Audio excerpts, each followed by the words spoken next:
Hello and welcome, viewer, to Draining the Swamp. Tonight, we'll be telling a story set in Morgan City, but not the real Morgan City. Our story will be set in the world of darkness of Renegade Games' Hunter the Reckoning 5th edition, a world where nights are a bit darker and more oppressive, and if you're unlucky, you may run into a monster or two. But we aren't telling a story about monsters or about Morgan City. Our story tonight is about four hunters coming to, if they're lucky enough, get rid of one of those monsters. Please be warned that our story tonight is for mature audiences only. It will have body horror, blood, graphic violence, drugs, and references to sexual activity. Please keep that in mind when considering where you are viewing and who you are viewing it with. But if all of that sounds to your liking, or won't scare you too much, let's come with us as we tell a hunter story.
Hello, everyone. Welcome to our third episode of Hunter the Reckoning 5th edition, Draining the Swamp. Thanks, everyone, for throwing me off by being goofy right then.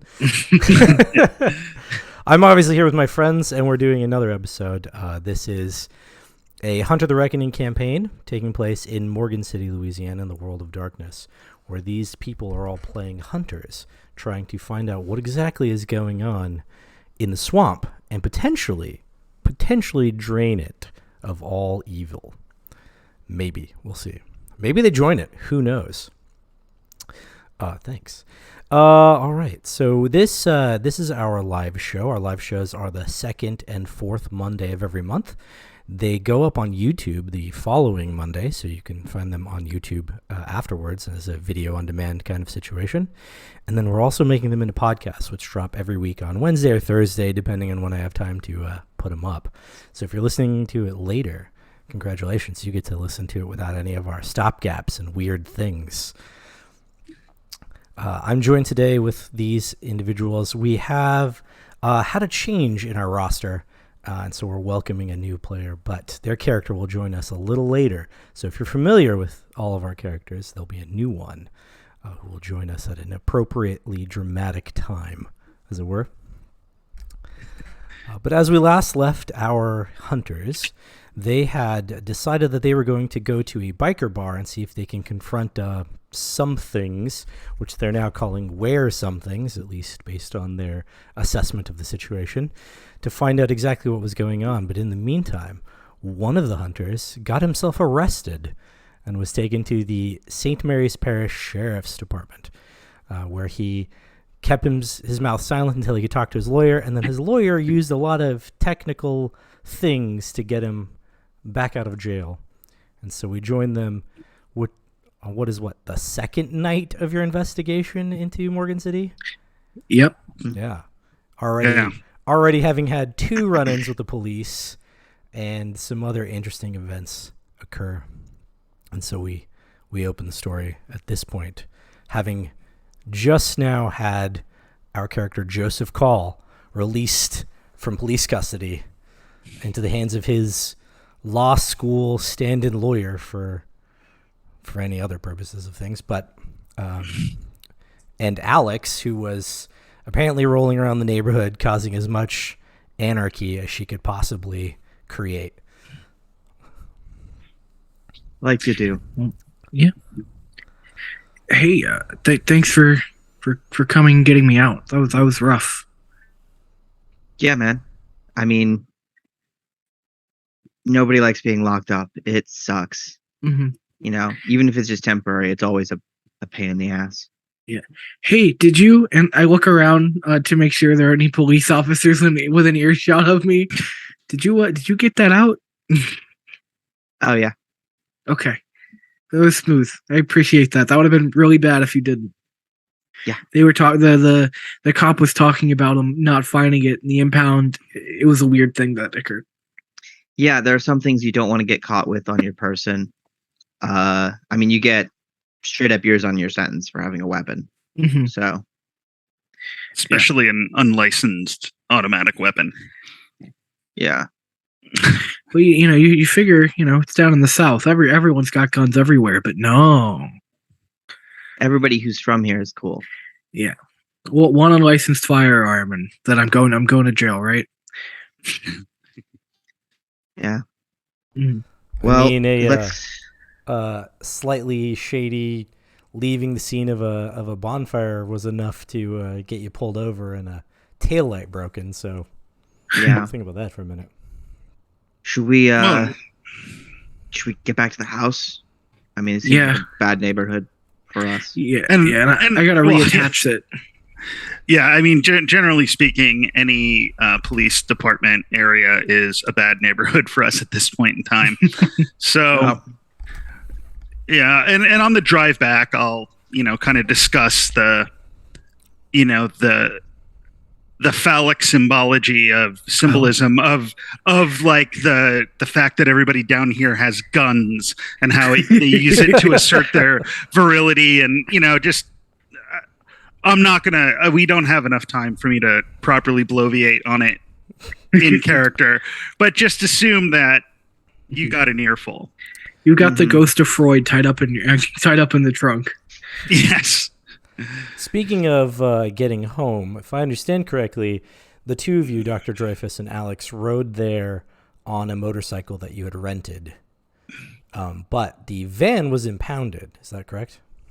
Yeah, I believe it was. You said last week it was out of impound, thankfully, since it was found to have been seized unlawfully, given there's no evidence within it. Yeah, your lawyer, your smart law school friend, or like who is under the employ of your actual lawyer, right? He's getting a cut of the money you give the monthly money you give your lawyer to keep him as a retainer. He does get it out of impound, but it takes the sheriff's department a little while to get it to you.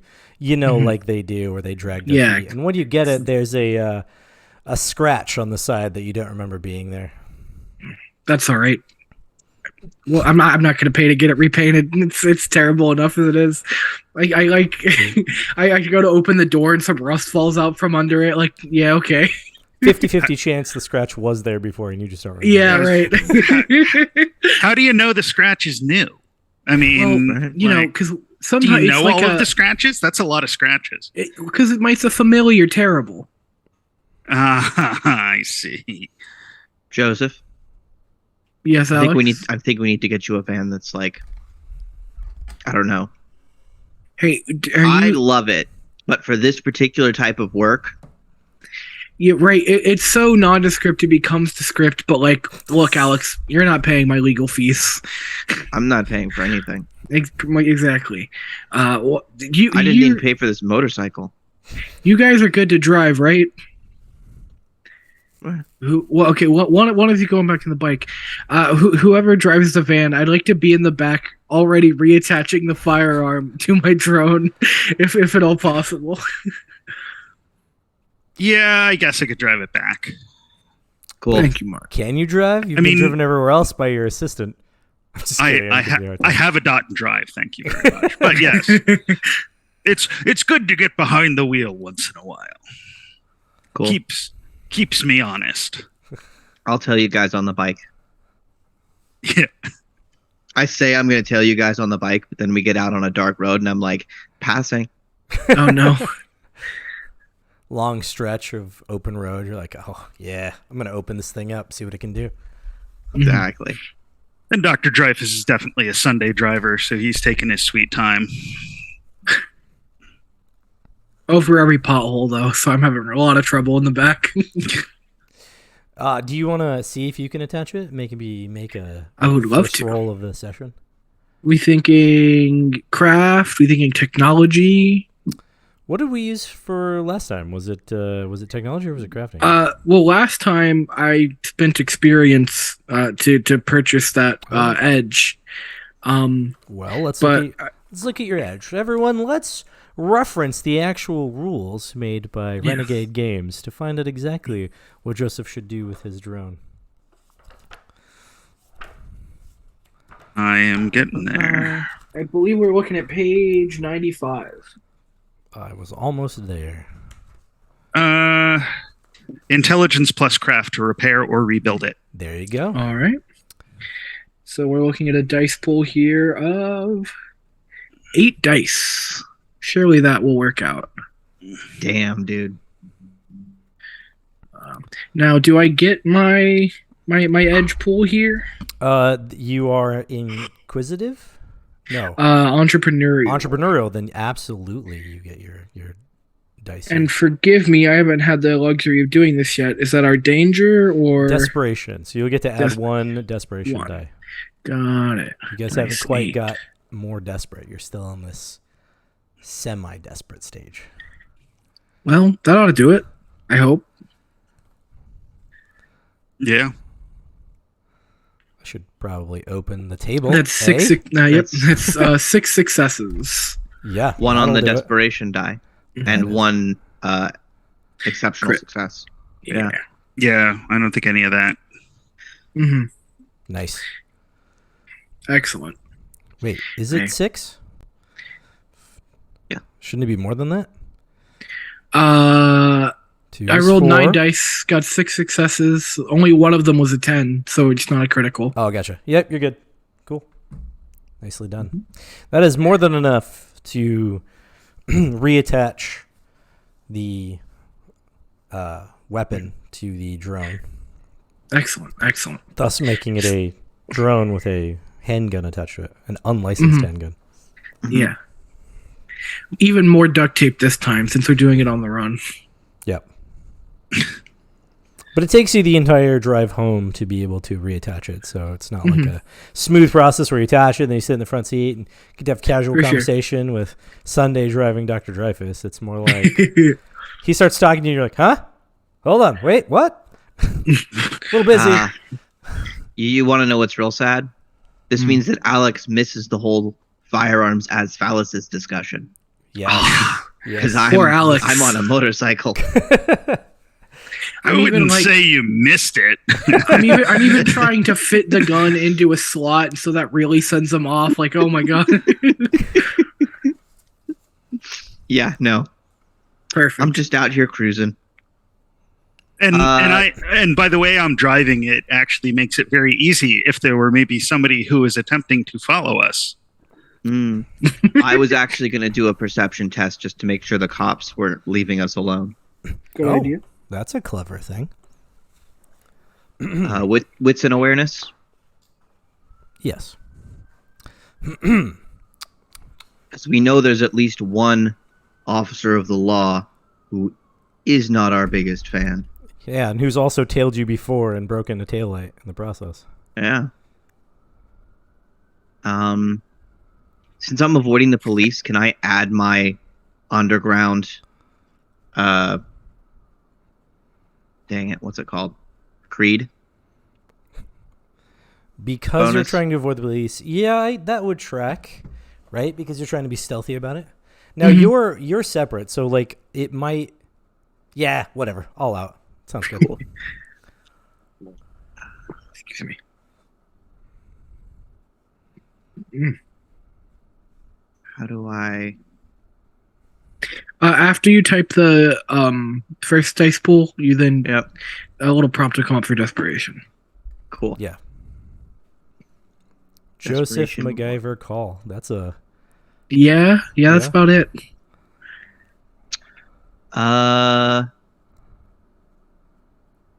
So I got a 1 on my desperation die, but I then see I that. got 3 hits. Ooh.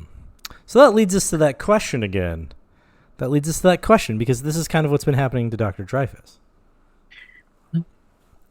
The question Yeah. becomes, do you want to fail this, or do you want to overreach a little bit?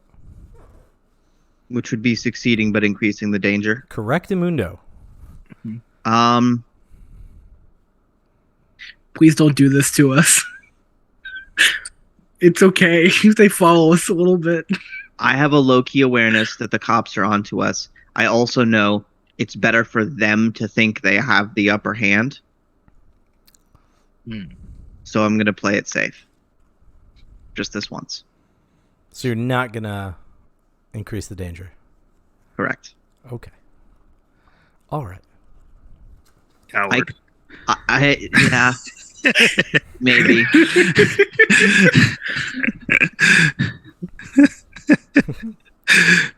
Okay. I keyed. Well, then, as you're looking behind yourself, trying to keep an eye out to see if anyone's tailing you, don't notice anything that stands out. No cars that don't seem to be just doing normal things or turning off at appropriate times. Cool. Yeah, maybe if I'd pushed my luck there, I'd have been like driving close to other cars to look inside, which is obviously kind of suspicious. Yeah. But no. Some people maybe make a phone call or two to the St. Mary's Parish Sheriff's Department. Yeah, no. Playing it cool. Playing it cool this time. Mm-hmm. Okay. Van surrounded by cop cars. I'm too busy looking down. Dr. Dreyfus has never been in this situation, so he just doesn't clock it. Oh, yeah. Okay. Well then. Because you managed to make it home without any kind of disturbance, you try not to break any traffic laws or give anyone any reason to call the police on you. Try to look around, but you're too busy trying to control a motorcycle that you're not necessarily all that great at driving. True. Yeah. You managed to get home, back to the safe house, which is, I assume, where you were headed. That's what you said you were doing. So you make it back to the safe house. You find that Jason doesn't seem to be around. There's like a note that says he's off looking for something. They said Jason. Jason is not there. You see that he's kind of like... He's pulled a bunch of books off, so whatever disorganization the library was, it's an even worse of a mess because he's taken his dad's crazy, F is for Frankenstein kind of setup, Sesame Street design, and he's made it even worse by stacking them and like putting books all over the place. So the library is a mess when you come home. Cool. Looks like a B&E situation. Are there Stuff signs of a thrown all struggle? around. Somebody missing. Yeah. I'd like to investigate the library for signs of a struggle. Just in case. I mean, this mess, it's classic. It's classic an example of anal expulsiveness, somebody who's disorganized or, generally careless, so clearly, when he was young, Alex he did not Joseph comply. Stop listening. You said anal expulsiveness, and Alex and Joseph looked at each other and went,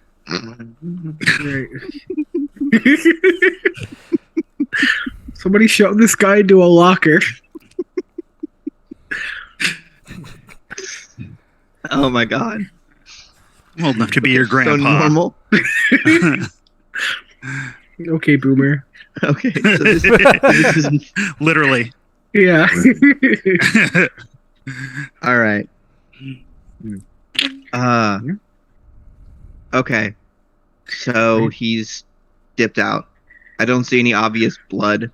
So He's probably all right. yeah, he had a magic sword. What could go wrong? Or, magic sword, for sure. Well, I think it's about time we get back to the mission at hand.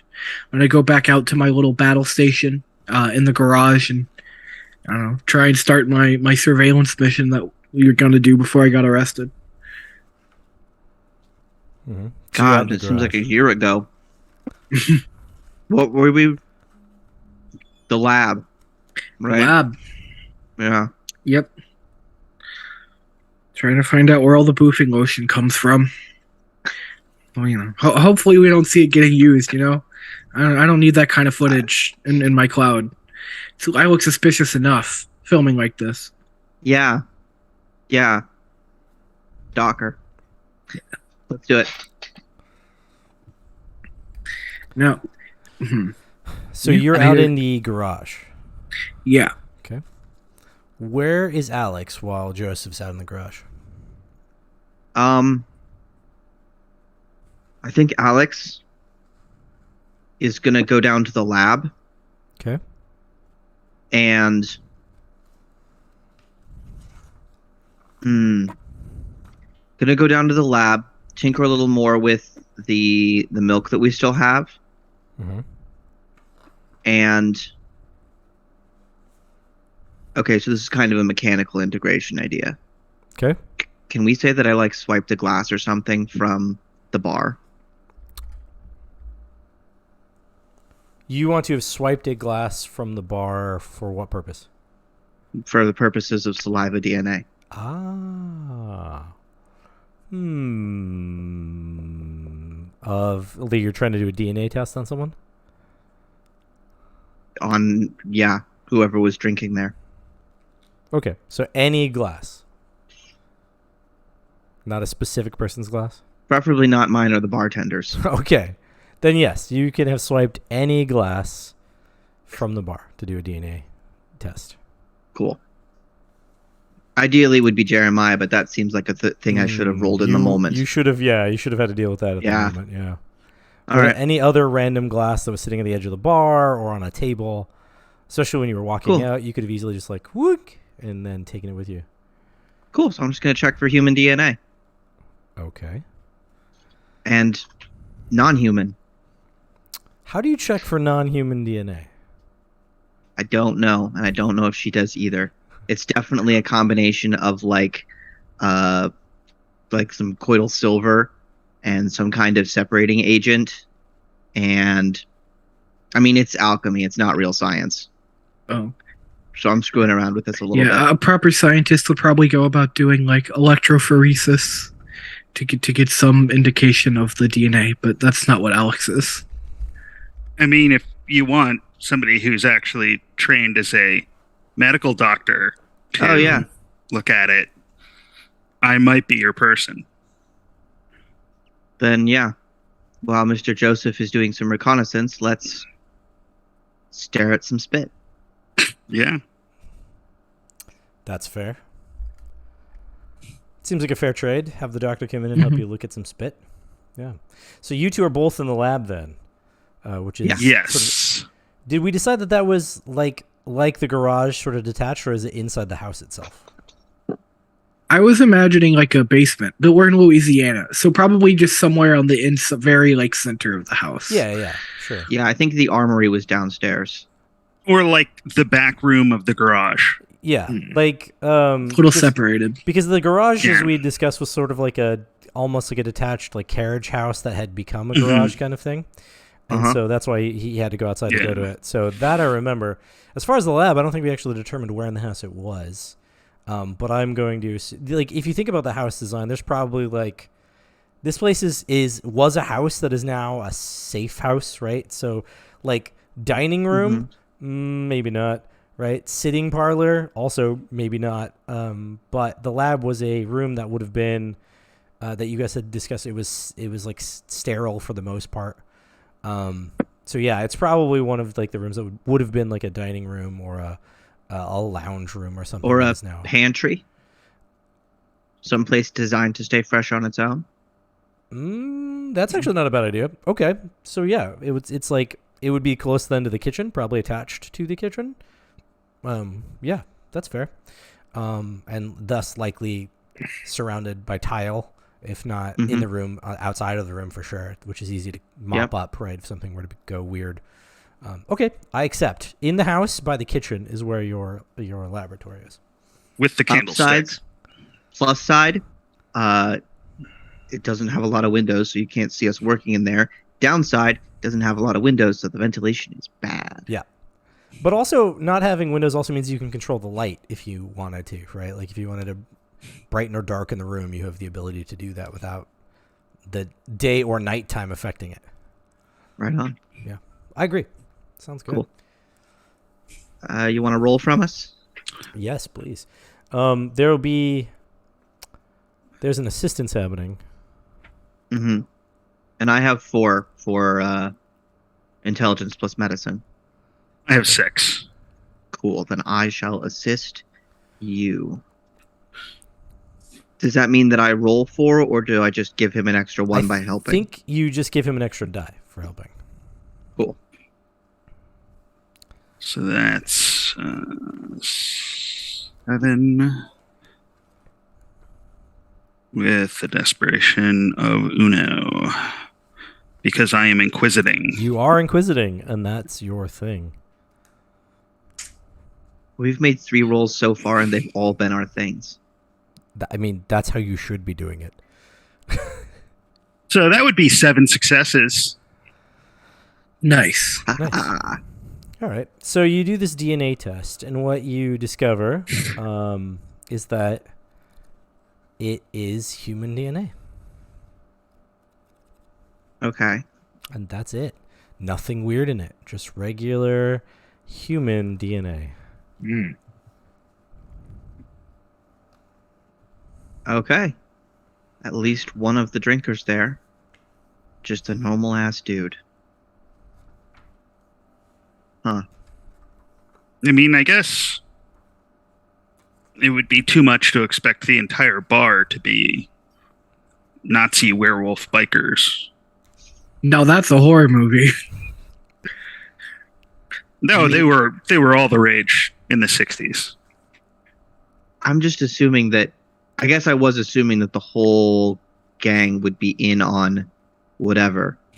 But I definitely saw, I mean, I watched that guy, Jeremiah, sniff the air and know that what was in that bottle was the thing, was the supernatural thing. Well, you know, my understanding is that much of the supernatural has henchmen. Senses. Well, no, not just that, but they would naturally evolve to have senses that would benefit their particular methods of feeding, their biological drives, as it were. Mm-hmm. But also they're incredibly rare. So it could be that one of them is using their supernatural powers to lead a gang of human rubes, as it were, to and is just using their supernatural powers to exert dominance, which I believe is a big thing with that set. I remember when I used to read Hunter S. Thompson in college, and he infiltrated the Hells Angels, and they sounded like a very pack-driven mentality of dominance. Nice. I didn't know there was that much Hunter literature out there.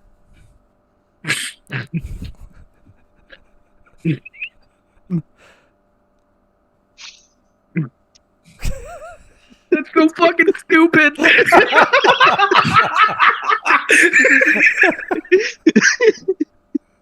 It's the Fry meme of can't tell if he's mocking me or just illiterate. You can make it judge intentions on Alex, but I'll tell you right now, she has not heard of Hunter S. Thompson. Wait, you would like Hunter S. Thompson. I was gonna say, it sounds like it would be Alex's thing. Yeah, I Alex think might of have all hung out with the. Hunter S. Thompson. I think he's been dead for too long, depending on Alex's Yeah, age. I think Alex would have been about 12 when. So if you were kicking around Aspen, then who knows? No, I was going on my first drug deals at that time. Like so if you were in Aspen, but yes, no, I'll have to. Next time I go back home, I'll bring back some of his books. You would appreciate Hunter S. Thompson. He shares your love of anarchy and iconoclasm. Oh shit! All right. Should we see if Drone Boys found anything? Let's, since we didn't really find anything. No. Got a free mug though. All right, let's go check on Joseph. So Joseph, you've been working in your shop for a while in the garage. Yeah, I've been out there. Yeah, I imagine we separated basically as soon as we got to the house, since I operate my drone, and I don't know, I sent them off to do whatever. Okay, so you're like doing your drone flight operation stuff, not quite paying attention to what's going on around you. Yeah, I'm like fully in the Matrix, piloting my drone like first person. I'm no longer in my body. I'm in. Oh man. Trying not to get caught. Okay. Shall I make a roll to go look? Shall I? What happens? That's a good question.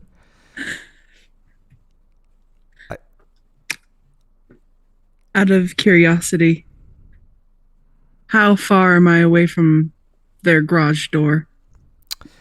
Well, I imagine that since they've been home for about an hour or so after leaving the police station, you could have been as close or as far as you wanted, because an hour is plenty of time to travel around this area.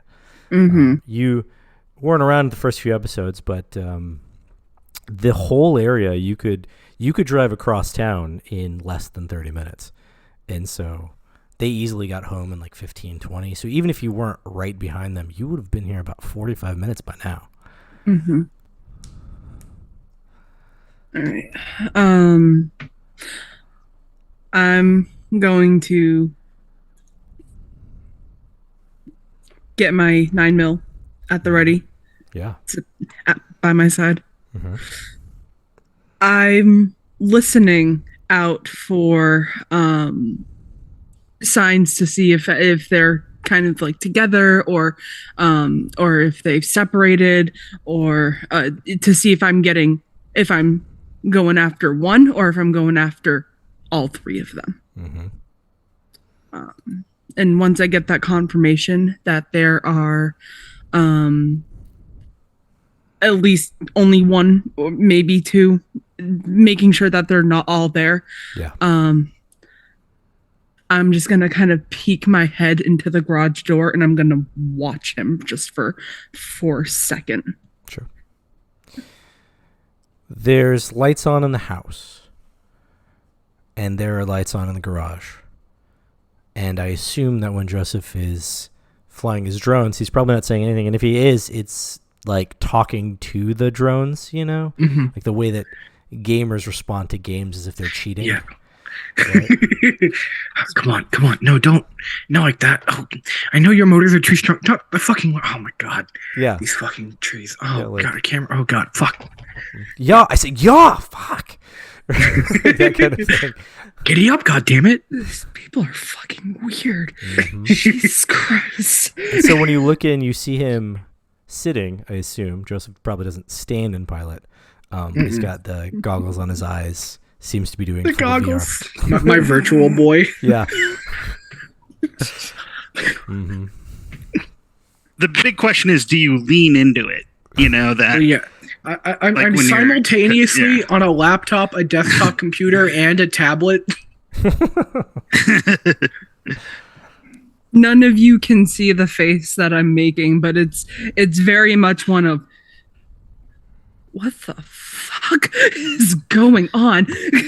And this is the criminal. This is the one with the record. This is the one who's potentially the murderer that's been using some kinds of means of covering it up. Quick question, and a thing that Ophelia might know. How many people were you supposed to have murdered? Joseph. Like a whole film crew. So, we didn't say exactly, but like maybe 15. That's a lot. That is a lot, my friend.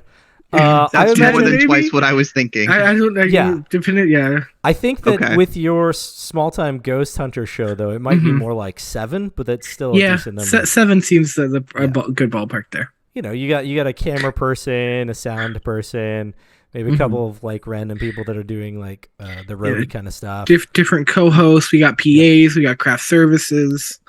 7 is like standard monster movie number. Yeah, yeah. Plus, you were on site somewhere, so you weren't actually like in a studio, right? So you would have had Right. Just So just enough people to outer travel. crew, You got to keep maybe the a producer to like give you hints or how to make it dramatic, right? Yeah, right. The murders. Cool. 7. That seems about right. Yeah. 7. Rookie numbers. Yes, the chat says rookie numbers for 15.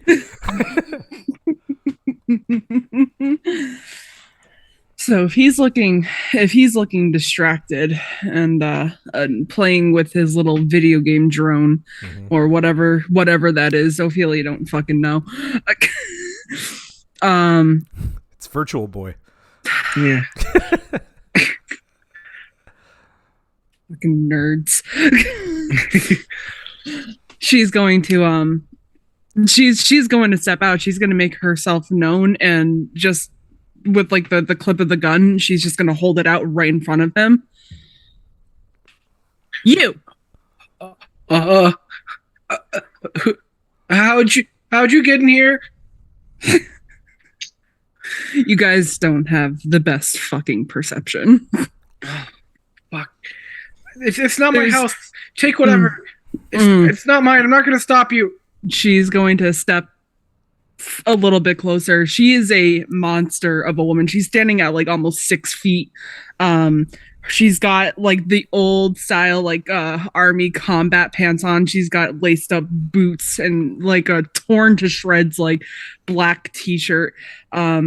She looks like she's like equipped and like ready to take down whatever the fuck she's hunting. Guns by her side. She's got a combat knife like ready at the ready, like and her hair is shaved at the sides, and it's just like a tuft of blue and like red up at the top, but it's kind of like held together with a baseball cap. And she's slowly approaching him with this gun, ready to shoot him, like kind of pointing down towards the feet, so she can decapitate him just if he tries to run. Decapitate me or Not take my feet off? Take your feet off. Oh my god. Yeah. Hey, what's up? I'm Holy aiming shit. all sorts of places. Yeah. Holy shit. I'm so poor. Shut up. Good. You motherfuckers are so fucking hard to track sometimes. I blink and you're on one side of town, and then I blink and then you're in fucking jail, and then I blink and you're fucking back here. I've been waiting for this fucking since I heard about the fucking murders, man. I've been waiting. You've got 3 seconds to start talking before I shoot. What the fuck happened? I don't know. We run into town. A priest called us into town. We went to the hotel. We found him at ripped apart. So we just Slower! You said 3 seconds.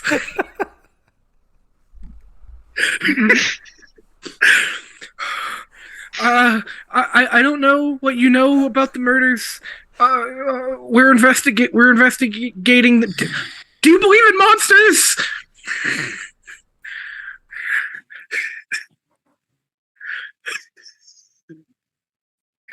Oh my god, you're fucking pathetic. I'm not used to having a gun in my face. Also, I don't think I'm being very quiet. For what it's yeah, worth. no, at this point you're probably shouting and yeah. Should we roll?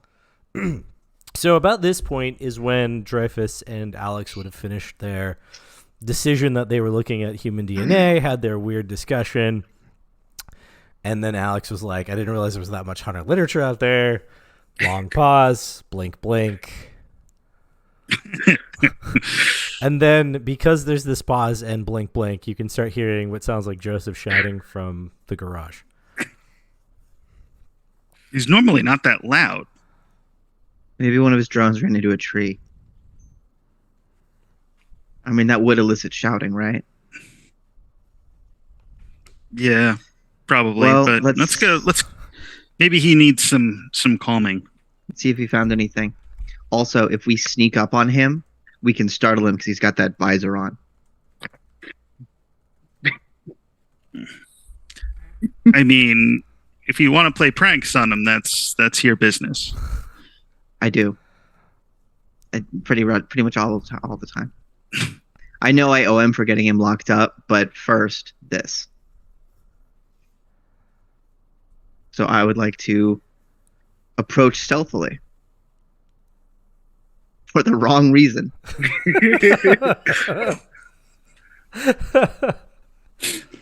Okay. All right. Let's see how well you do. And then also, well, I guess you may or may not be overly focused on Joseph, but you were concerned about the others, right? You don't want to be surprised by any of them. So I feel like Ophelia might be half paying attention to the other things around her. So I'll give you the opportunity to try to oppose it with your wits plus awareness. Okay. And you're trying to beat 3 successes. Okay. Don't worry.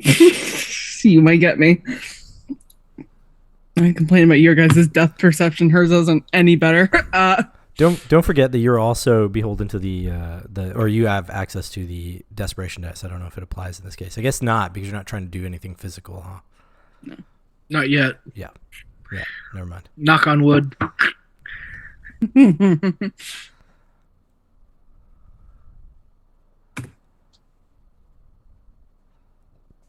2 successes. Okay. Not quite enough to notice Alex trying to sneak up on Joseph. But Alex, as you come into the barn or into the barn, I don't know, whatever, detached carriage house that is now a garage. As you come in, car barn, the car barn, of course, typical Louisiana car barn. As you come into the car barn, you find that Joseph isn't alone. Please. And there's a woman who is much larger than you and much more well stocked in the weaponry category. Okay. Alex thinks about her revolver in her bag in the living room. And Dreyfus about to walk through the door, and he's not being stealthy. Not at all. So I'm going to... I need to get this newcomer away from the guy with the drone with a gun. And she's asking questions? She was. Yeah. All right, let's make this simple. I grab a mason jar off the wall, I lob it at Ophelia, and I take off running out of the room. Okay. All so right. so that'll be a Dex plus Athletics roll. Now, just for shenanigans, is Alex perpendicular to Ophelia, or is Alex like directly behind Ophelia? I guess it depends on Ophelia's way of standing against Joseph. Joseph, you probably, I don't know, would you have sat with your back to the garage door? Probably not, right? No, I don't think so. I think I'm like against a wall, but like it's in my periphery. Yeah, right. I was assuming that Ophelia had her side to the door, just from military training. That That would was make sense. Yeah, that's what I was thinking. Asking just to find out that if Ophelia dodges, do I get hit with a mason jar? I guess it depends on If whether it's or not. perpendicular, I don't think so, because I imagine Alex Ophelia's like in succeeds. front of me, gun to my head. Let's see. What would the difficulty be on this? Ophelia doesn't know you're there, so it's not like she gets to just like react to a mason jar suddenly flying out of nowhere. But maybe she does. This is more of an attention getter than like. I mean, if I can hit that hand with a gun in it, that'd be great. So we have a difficulty of 3, so I'm just going to use that as your target number for successes. You are not juiced up, however, so you don't get any of those bonuses. No, but I did get 3 critical successes. Oh my God. Holy criminy, Ooh. you did. God, if we didn't get Sophie Did I just back, I'd knock say down willpower Ophelia? to get extra. That's rough. Did I just mean, knock that is Ophelia out? 6. That is 6. And if 3 was your number, then that's a margin of 3. 3 superficial damage, so that would only be like 1.5 actual damage. So 1 damage. Are you wearing, Ophelia? Are you wearing the? I'm wearing my jacket. Yeah. Yeah. Okay. So, yeah. So I guess what I'll do is I'll give you the option. Do you take 1 damage, or do you let the vest take it? If it's just a mason jar, Yeah. I'm fine with taking the 1 superficial damage. Okay. Seems fair My to me. cooking will fix it. Oh yeah. My lines that I do later will fix it. It'll be fine. Way to be a team player Cool. and taking Yeah, yeah. damage from it. Yeah. And then I yell, "Hey!" and I run out of the garage into the night. Oh my God. Just sprint. So you get smashed in the face with some glass from a break-in. That wasn't my mason jar fault. I didn't do break-in. it. And then a person, one of the people that you witnessed coming or talking to Joseph outside of the police station, just takes off out the barn, at the car barn.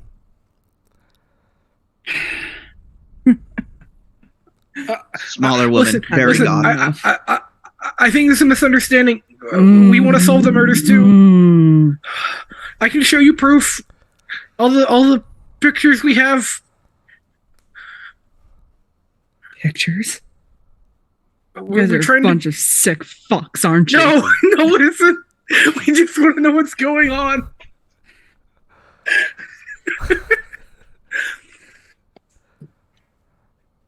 She's And I guess- gonna point directly at his head. Okay. Show me these fucking pictures, or I'll blow your fucking brains out now. Dr. Dreyfus. Okay. As you're coming up to the car barn door, Alex suddenly runs out and just starts running. And as you look in, you hear, "Show me these fucking pictures, or I'll blow your fucking brains out." I'm getting amped about this. I'm poking my head out, and what do I see? Inside the room, Yes. besides all of Joseph's junk that he's kind of used to take over, plus all of the junk that was in the garage to begin with, you see this person with this jacket, this weapons, just towering over Joseph, who's cowering in his chair.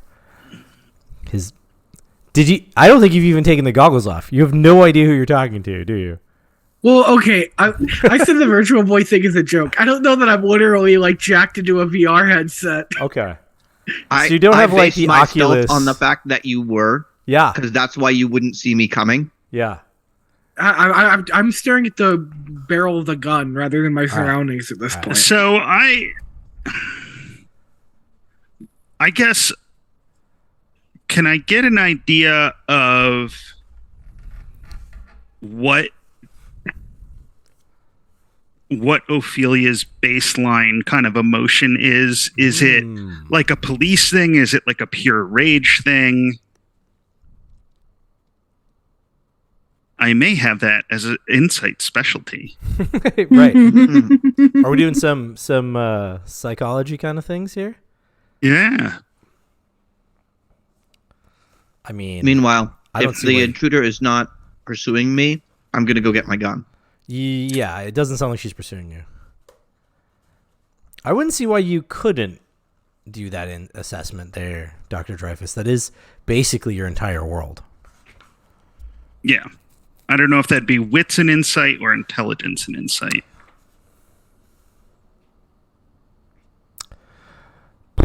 I'm going to go with wits on this one. Okay. Because you're trying to assess the situation kind of on the fly. Right? And I don't think I am gaining information on the hunt, because this doesn't derail directly to the hunt. Doesn't so seem like it. no desperation, unless this is guys. a retaliation for something, but this is Unless it otherwise proved. Yeah. A quick peek in Alex's head. She does assume that you work for the Wear Things at this point. This is a retaliation for messing with their bar. It's fair. 4 successes. So you get the feeling that this is, if I understand correctly, both a slight rage thing, but also mostly a cop thing, but also kind of a rage thing. It's like a blended factor of like this woman definitely has like that that Marine rage, and that maybe she might have type of rage right before she got here.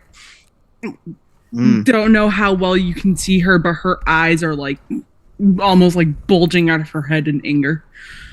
Okay, so yeah, it definitely seems a little more rage than controlled law enforcement. Yeah.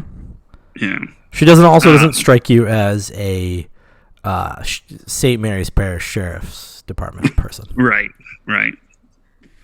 It's like beat up surplus, right? Yeah. Yeah. I'm also imagining like a tactical vest. Yeah. Cool. Ma'am. And I have my hands up, and I'm talking in like a very, madam. I don't know what pictures you're talking about, and I am not sure what you're looking for from us, but I assure you that Mr. Call is not a threat, and neither am I.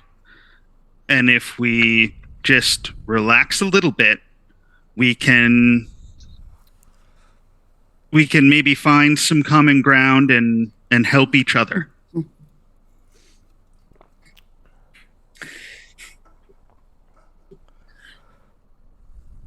Your friend here was involved in about the murder of like about 7 or 8 different people. I don't fucking know why you're working with him, but I've got questions and he has pictures and No, I didn't. I was found not guilty in a court of law. It was some fucking thing, okay? God damn it. I didn't kill anybody. You fucking freak. And she's going to put her gun away and she's going to shove him up against the wall. Sure. Yeah. I deserve it. Now. Are you So- trying to injure him by shoving him against the wall or just pin him there? She more so she wants to not necessarily injure him, but she wants him to know that she is like she's got things over him, like she's got the strength, and not injure him, but she wants him to hurt. Roughing him up. Okay. Yeah, we're gonna rough him up a little bit. So then should we roll to see how much damage you do? Or no? I think we should. I think we should give Joseph some damage. Any chance I can try and duck out of the way? Yeah, this would be an opposed thing. You're in a chair. She's putting away her gun, so you know something's about to happen. Mm-hmm. Yeah, so we'll do some opposing thing. You're going to be dodging it, right? Yeah. That's Dex plus athletics, right? It is, yeah. Would mine be strength and brawl or strength and athletics? Correct. It'd be strength and probably brawl, right? Okay. This would be like a Now, I know exactly how this is going to pan out, so I'm going to wait until you roll before I roll for comedic effect. All right, Comedic so effect, strength and brawl. Do I add desperation to this one? Yeah, this you time? would, because this is a physical interaction, and it doesn't necessarily have to be in direct opposition to the monster. Just any physical interaction. To be fair, it's on he her. probably does it's think on it's her direct hunt. opposition to the So- monsters. Yeah, Yeah. yeah, that's true. Mm. Yeah, either way, it counts. Okay. So, how do I do desperation? Yeah, it's gonna be, if you're using the roller, then it's an Yeah. option after you start typing things in. Cool.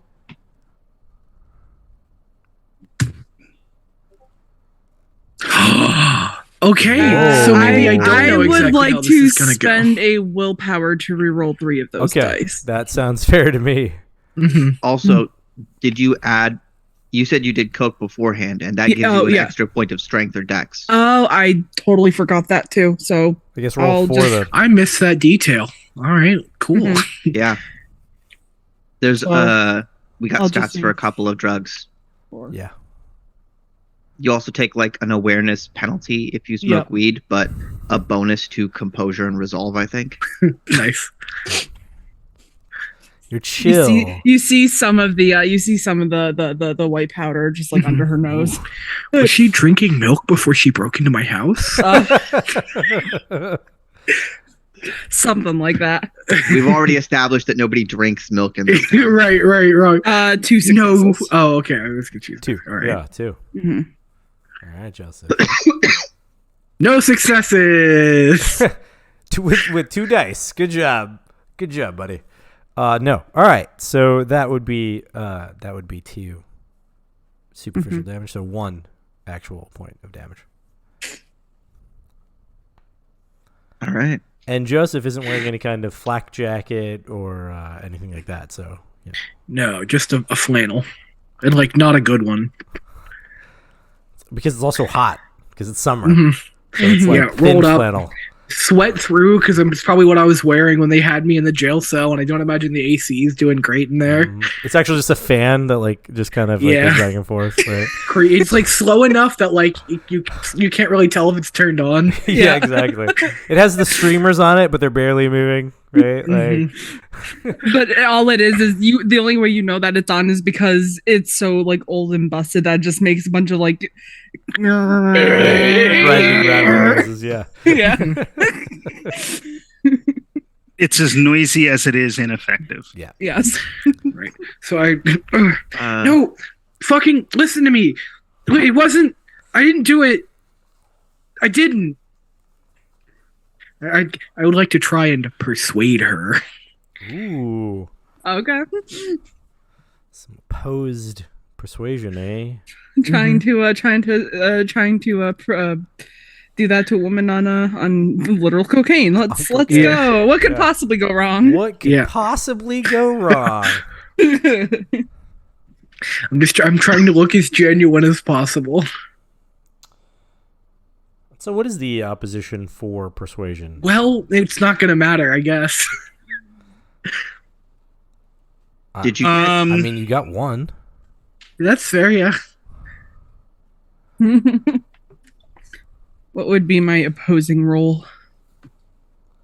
That is a very good question. I don't. Or do you just want to set a threshold It's gonna for be coked up soldier? on Maybe the like edge? your It's gonna be probably either resolve or composure. Probably resolve, right? Okay. Resolve plus Insight? probably. Yeah, that sounds good to me. Resolve an insight. How close am I to getting back? We'll be coming in soonish. Cool. Yeah, give them a little bit more time to rough each other up / try to convince each other of things. It's like reverse torture. I'm being hurt. I'm telling her exactly everything I know and still being hurt. 4 for it. successes. Oh yeah, that yeah, Joseph. You're too scared to be that convincing, or she's too strong in her mind to be able to break that easily. So someone sent me an email with a video of whatever it was. Okay, Look at what you're doing to me. Can I have murdered 7 people? I mean, that's actually the most convincing argument he's made so far. Madam, we have all encountered things that have murdered, and we are actually actively hunting them. So you're hunting people to prove that a murderer didn't murder. I don't think it's people we're hunting. Oh, what the fuck is it then? The neighborhood fucking wiener dog down the street? Oh, yeah, I'm fucking convinced. And she's just going to, like, keep him pinned up to the wall. But, like, she's just going to, at this point, just drop one hand and just keep him there with like, the other. And so in strolls Alex with her gun. With a gun. 357. Oh, God. Okay. Hi. Nice of you to put your weapon away. Aside to Dr. Martin, are we de-escalating? Is that what just happened? I don't think you de-escalated anything. Joseph's nodding emphatically. I'm just like, you're pinned to a wall, man. You'll say anything and I know it. I just want to be de-escalated. It's a bit too escalated for me. Okay. Okay. Who sent you? Who's your master? No one. No one sent you, or no one's your master? No one sent me, and I'm not owned. I don't know what the fuck you think. Okay. Hey, you can do that thing where you know stuff, right? Do your divination thing. I am gonna kind of look at her eyes and like her motions and the words that she was using to see if there is some sort of unnatural thing going on. I get the feels here. You're trying to sense a pattern in all of this. Yes, an unnatural pattern, to use the vernacular. Sure. Sure.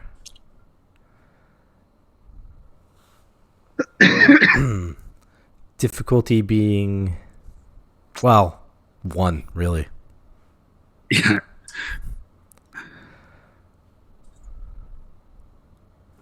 Didn't get more dangerous. I'll take that as a win. You don't always increase the danger. She isn't one of them. I am confident she is not one of them. Cool.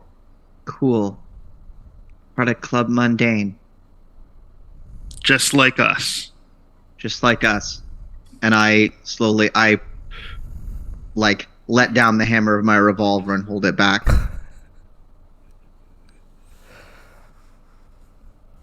You can let it go now.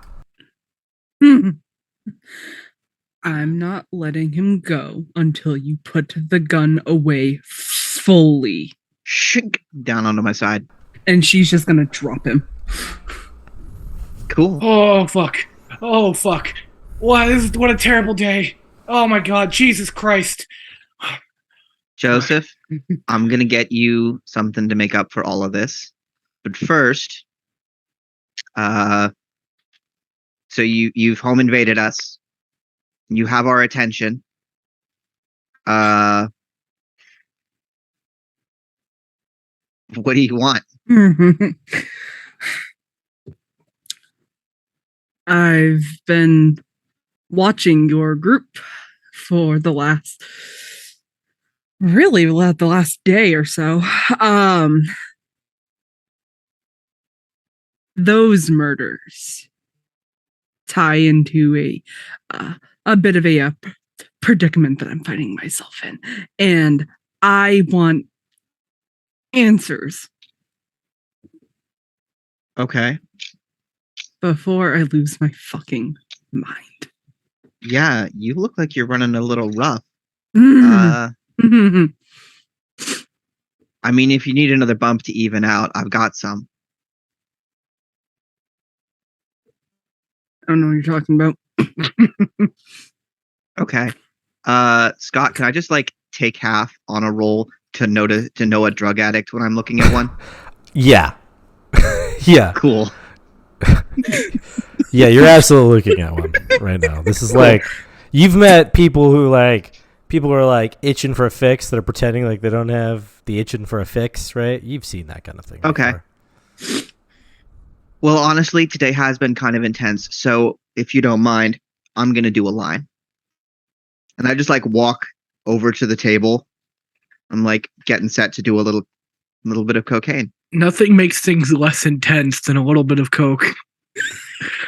I thought I was going to turn my brain off and go to sleep. And now I have to be on point and alert because, I don't know, G.I. Jane wants to kick down the door. If the strange violent woman will allow me, I will get up from my fetal position on the ground and try to pull up our like case files that I've been keeping on my computer to show her that we're here to look for the monsters, not to be them. Her eyes aren't even on Joseph anymore. Her eyes are on the woman just doing a line of coke. Excellent, awesome. Yeah, we all have our types. Yeah. Yeah. You can have some if you want. I'm hoping that my allies can do something with this diversion I've created. Now listen. We are hunting the murderers. We do not think they're human. We've found evidence that means that they aren't just homicides. They're far worse. Would a typical murderer leave clumps of fungi growing in the intestines of their victims? That was our reaction too. So, if you're here to help bring justice to this world, then we are not your enemies. In fact, you have fortuitously stumbled upon allies.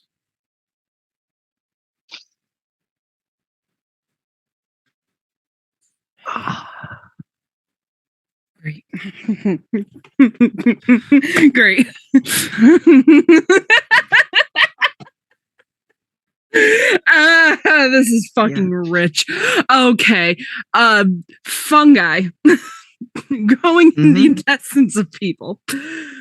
What fucking Five Nights at Freddy's shit are you talking about? They're moving lotion. Bring up the pictures, Joseph. Well, here's the thing. The pictures are just of, dismemberments. I think we got pictures of the actual Boofing lotion? Are you Catholic? Okay, I want to see where that's going.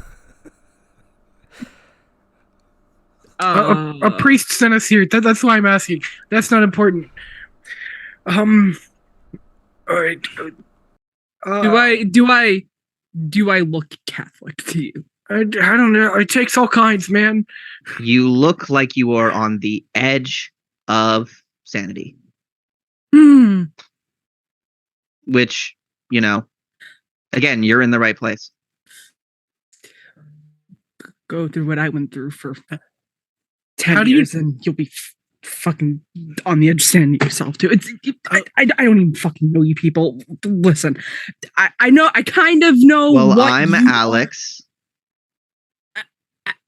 Alex. Mm-hmm. Okay. Mm-hmm. Okay.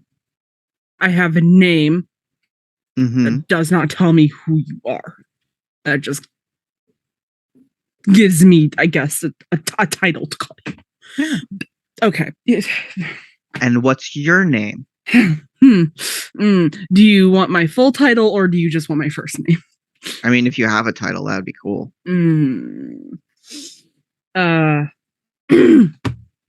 Starts putting out another line.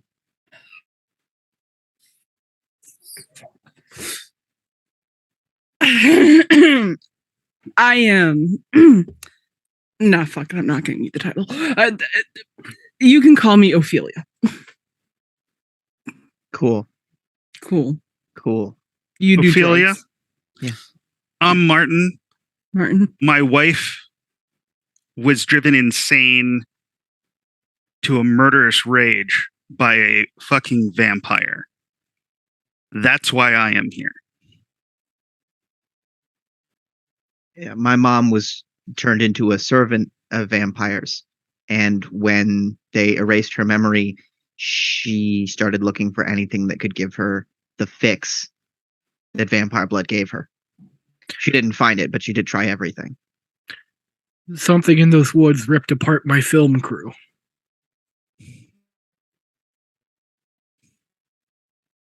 God. You want to sit down?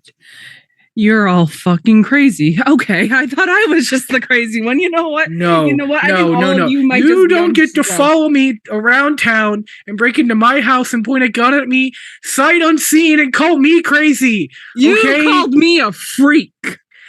I was scared. Doesn't give you the right to call me a freak. Again, you did cokehead G.I. Jane our place. To be fair, everything you guys have done up to this point is very fucking suspicious. I wouldn't say we are the most experienced of hunters, but we are sincere in our desires.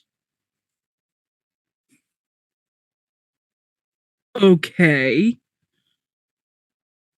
Do you have proof of these vampires? And are you sure they're just not weird cannibalistic people? Those exist somewhere in the fucking deep neck of the woods, I'm convinced.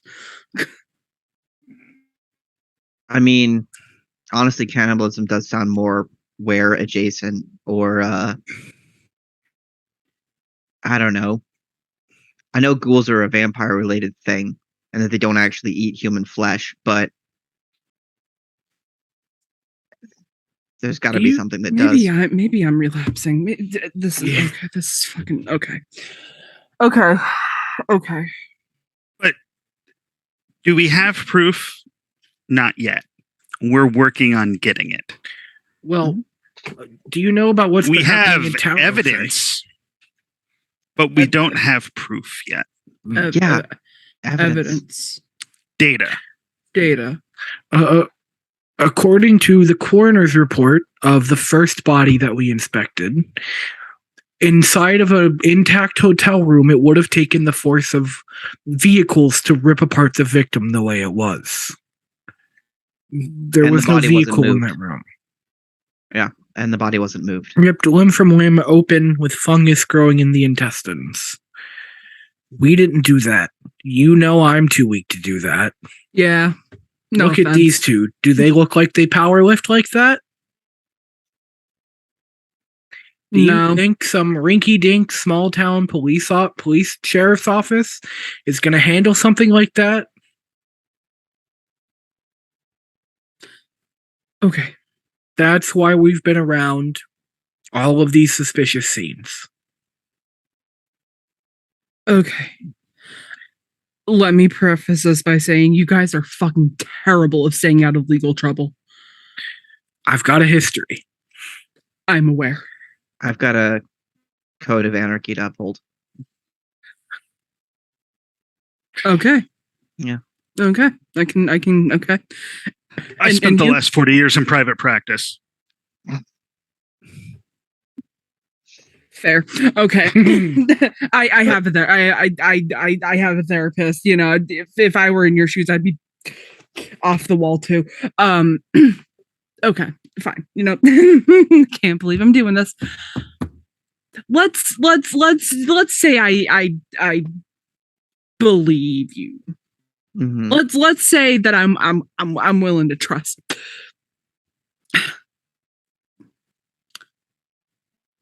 That doesn't escape you all from the fact that, like, you tell me that you have this evidence. I haven't seen anything yet. I'm about 2 days off from absolutely losing my marbles and oh my fucking god. This can't be happening. I cannot be going crazy. The doctor gave me medication for this for a reason. Okay, they're fine. All right, fine. Evidence. Evidence. Okay. Yeah, Evidence. Joseph. Yeah, let's do this right. Joseph, get that evidence up. Ophelia, if you want to do this line, it's all yours. No And judgment. She's just takes out her wallet. She's gonna throw Alexandra like $40 and she's gonna It's polite. Yeah. Neighborly. Cool. Now, for our reference, how much coke does Alex sort of carry around with her? You know, her rainy day supply. Probably several hits on her person for certain situations. Sure. And then there's like a brick in her bag. Jesus Christ. She Yeah, resupplied before she came down here. Gotta pay your way somehow. Yeah. So while she is tipping very kindly for the free coke, I'll pull up images we've taken of the crime scene, both from the drone and from in person. I'll pull up. I don't think we have the records that Father Martin gave us of the original crime scene, but if we took any photos of that, I certainly have notes. No, We he have gave copies. you the file. Yeah, he definitely Okay, he gave gave you us. the Okay, file. yeah. So Yeah, I've he gave us a copy of digitized it, that, and I have that in its own file. I've got all of our notes pulled up, detailing. You know, I've got my little digital, pinboard string thing going on. So something is ripping people apart, and all of its victims have been taking this, and I pull out our little like plastic baggie of milk that we tested on, this drug that they call milk, that we know is coming out of a Basilisk facility nearby, and we presume, and it seems to be infected by some kind of fungal infection Okay. that is only targeting the victim's intestinal system. Specifically bolete mushrooms. I'm told they're pretty good. And everyone we know who's taken it has been ripped apart by, we suspect, members of this biker gang, because that's what we saw leading to the site of the arson that we committed, where we found bodies and more milk. Yeah. The Nightjar Riders in town, I think you probably saw us fucking with them. And at least one of the cops is in on it. But we hear that the police in this town have had a history of maybe being in on it. Not that that's unique to this town. I'm aware of how these cops can be. Yeah. I used to work for the police force. Yeah. Why do you think I wanted you to do drugs? Got it.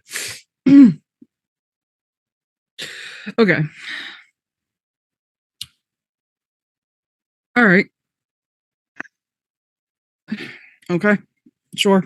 Yeah. You guys have evidence, I guess. Here's an impossible crime scene with multiple, freak incidents. And at least one of them, they can prove that they weren't in town for the first one. Here's me on camera up in Arkansas somewhere at the time of at the time of this murder. And it's a video. Hey guys, please remember to like, share, and subscribe after watching this video. It really helps out the channel. I think I have a clip of myself from a punk show, same night. And Dr. Dreyfus was probably giving a lecture somewhere at the same night. Yeah, at a conference. Oh yeah. So you feeling a little more, I don't know, a little less slappy? Yeah. Yeah. Cool. Cool. Very cool. So who the fuck are you and why are you here? Okay. My name is Ophelia Spade. I am an ex sergeant gunner for the Marines, ex cop. A while back, my partner went missing. And I think it has something to do with nightmares that I had because I served in Iraq and I saw some weird, it had to have been like cult activity or something bizarre, something beyond what it, you know. In this room, we literally all know. Yes. Mm-hmm. Holy shit. Okay. So, yeah, I saw weird stuff. They saw me. I ran off. Weird shit's been happening to me ever since I got discharged. Went to the police.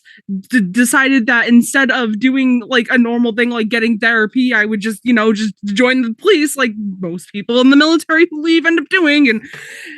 And my partner went missing, and weird instances of almost like stalking has been happening, and I thought I was going crazy. I honest to God, I thought that it was just like the PTSD that was getting to my head, and so I turned to drugs. Well, I mean, I was doing drugs in the military, but we'll talk about that. Okay.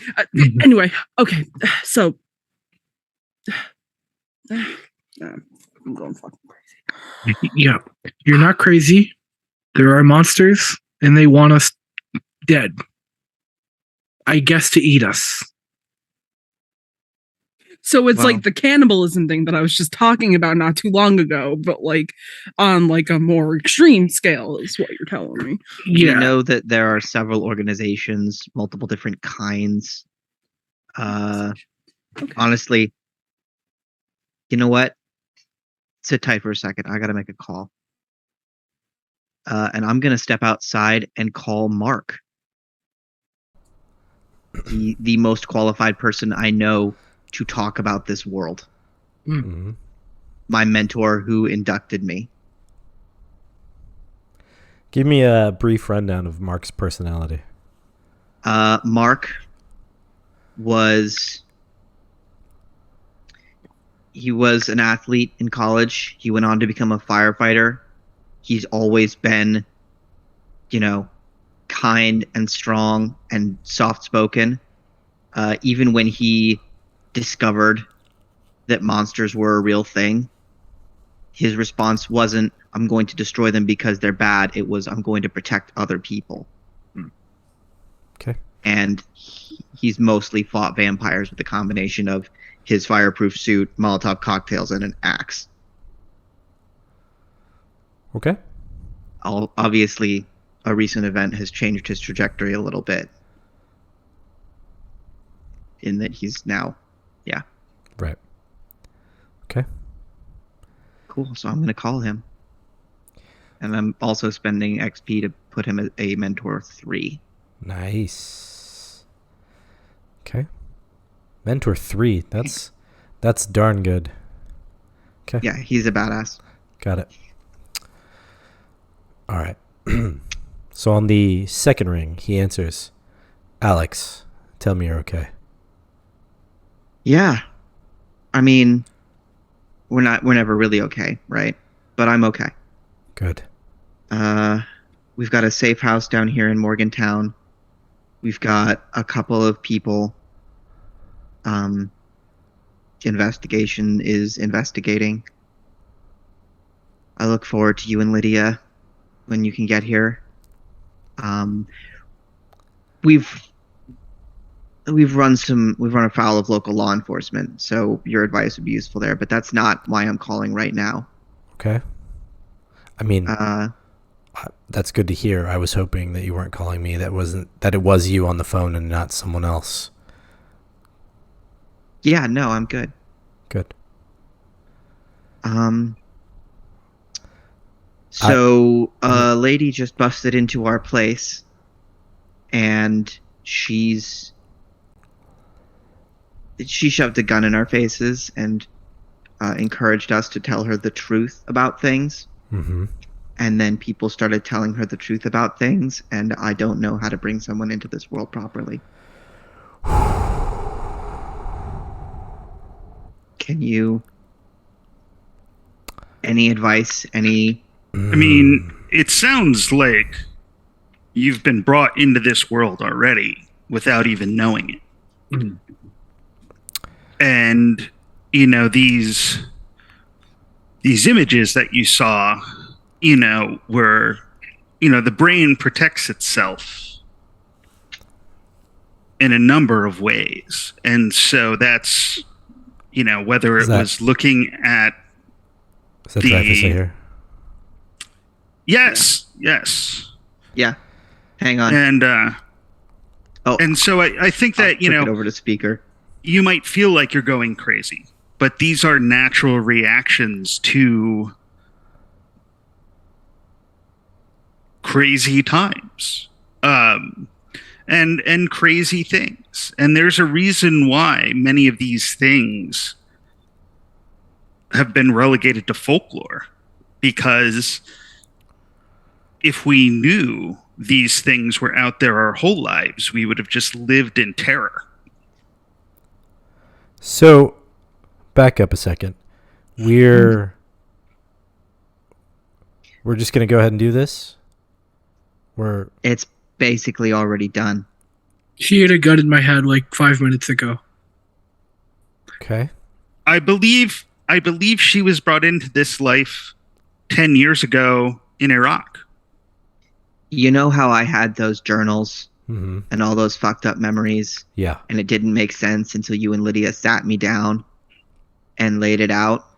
Okay. We're there again. I see. Well then.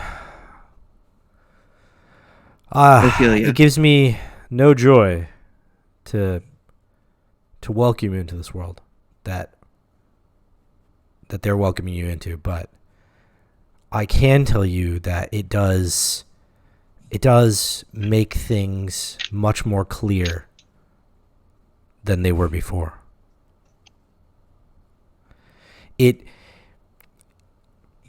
Knowing what you know and knowing the truth about what's happening around you does help motivate and help through the anger, the sadness, the thanklessness of what you now are almost obligated to do. But it's all real and it's all true. And as much as you want to think that you're just going crazy, I mean, it actually makes more sense when you really, really, really are honestly thinking about it. And lots of us have been where you're at. Lots of us have thought that we're just going crazy, that we're thinking too much, that we think the neighbor next door is, you know, some Nosferatu up at late at night. They're playing their music. They're being loud because they're a vampire and they're going to eat you. And you become worried and afraid. And many, many people see people like Dr. Dreyfus and the professor, who's an honorable man, and try to get rid of those things. But some of us, and I think that they're telling me you're one of them, know that it's not just you being crazy, that it's not just you being afraid, it's not just you not understanding, it's actually you understanding better than you've ever understood before. And I hate that I have to tell you that. I hate that you're here, but you are here.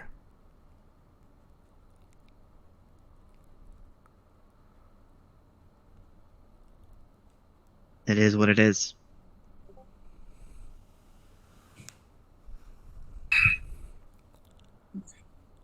Now you might want to sit down.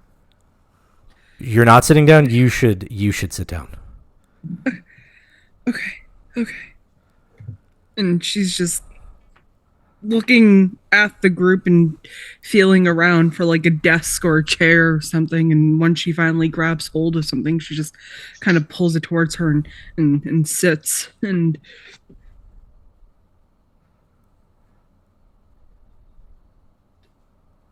I mean, what? Okay, so there, it's just not you people. There's A lot. A lot. Well, not more than you think. Not as much as we'd like. That's a good way of putting it. There's more than you think, but not as many as we hope there could be. Of us, in terms of monsters, there's way more than we'd like. Oh, Way more. there Too are many monsters. so many monsters, They're hard to kill. and But Impossible, you seem though. good at killing. have you ever? That have is you what ever, we do, by the way. Have you ever wondered why you didn't get that promotion, or why someone who should have gone to jail for something just gets let go? Why certain celebrities seem to always be just outside too much public scrutiny about their personal lives? This is why.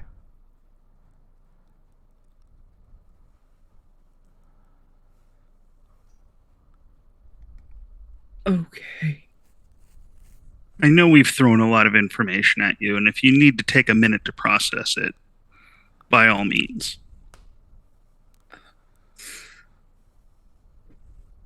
Kind of fucked up, right? You came here information and You got information. Yeah.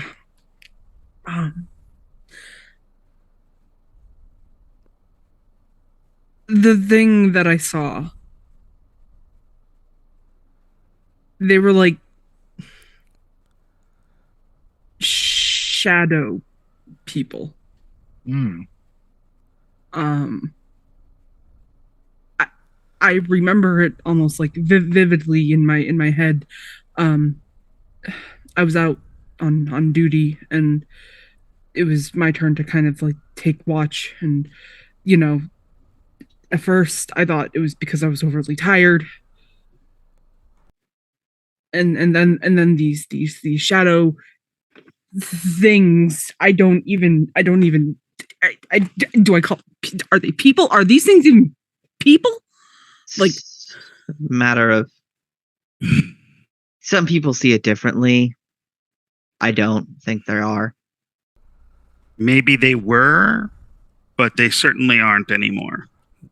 Their DNA has been, if they were at one point, some are born monsters and hide amongst humans, and some are humans made monsters. And some just are.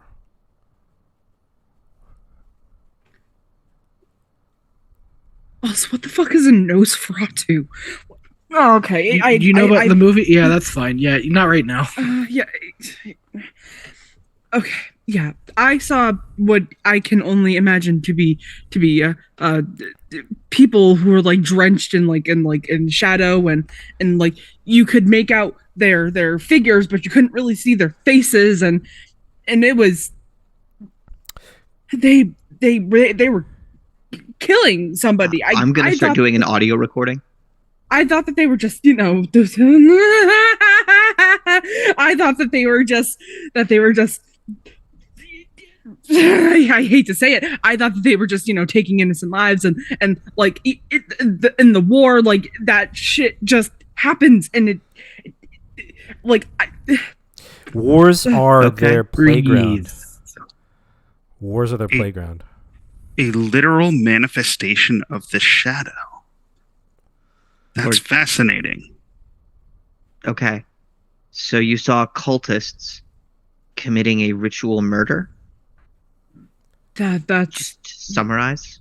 kind of, sort of, but they didn't look like people. I thought I was just seeing things. I thought that it was just my mind playing a trick on me, but I almost remember it too vividly, and then that kickstarted like me going what I thought was insane. Apparently it's not. Apparently it's some like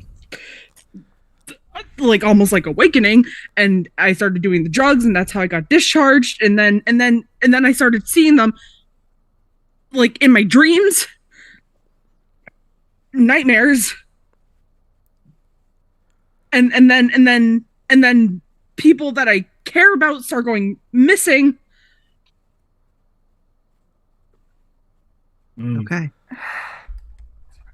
Okay. Well, if you were ever discover a group of hunters that could help you, I think you discovered a good one.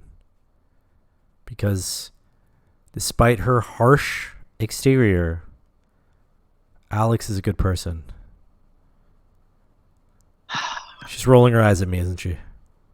Yeah. And also, I know the professor smart enough to figure this out. I don't know a damn thing about the other guy, but you know what? It's fine. 2 out of 3 ain't bad, right? Yeah. 2 out of 3 ain't bad. Joseph's cool. Joseph has taken numerous hits for this team already, which is investment is important, I guess. Sorry about that. By the way, if you Also, couldn't sorry tell, about that. You may need a stitch on the side of your face there. I'll be fine. I've experienced worse. Okay. Hey, a lot of people think I did it. They're just not normally, pointing a gun at me. Sorry for calling you a freak. I didn't mean it. Yeah, sorry for calling you a wimp. No, you were right. I know. Cool. You guys have like weapons to fight these people, right? Like, I saw that you have guns, so like obviously you guys got like stuff to like fight we this. we have a gun. Yes. Well, not quite. On my tablet, you you turn around and you see a robot gun. You see a robot dog, Boston Dynamics style, with a handgun attached to it. It's like it looks kind of duct tape in there, and there's a little servo motor that goes around the trigger. He's got a 9mm. I've got a 357. There's a long gun somewhere in this house, but I don't know where. It's not my house. Oh my god, you people aren't equipped at all to fight anything, are you? Hey, we made it this far. Well, then again, Did you just get arrested? I got unarrested. You show. G.I. Jane is actually making a point. I mean, it's Ophelia. It's synchronicity that, when we needed some more martial power, you came into our picture. And that was really the biggest thing we were missing. What happened to that other guy? Mark says on the phone. I don't know. He went out for dinner or something. Other guy? Oh yeah, it's his house. He was out when we got back. Oh wait, were you here? Did you see him leaving? I just kind of followed the majority of you around. Sorry. How long did he leave a time or anything on the note? He did not. All right. Yeah, no. I guess we give him until tomorrow night, and then we go looking. A car rolls up to the property. Oh, were you followed? Shit. Whomever gets out of the car is doing absolutely no attempts to be stealthy, and you hear the rustles of like plastic bags and paper bags. That was to Ophelia. Were you followed? No, not that I know of, because I was doing the following, and she's just going to just whip out her 9mm and just kind of have it at the ready.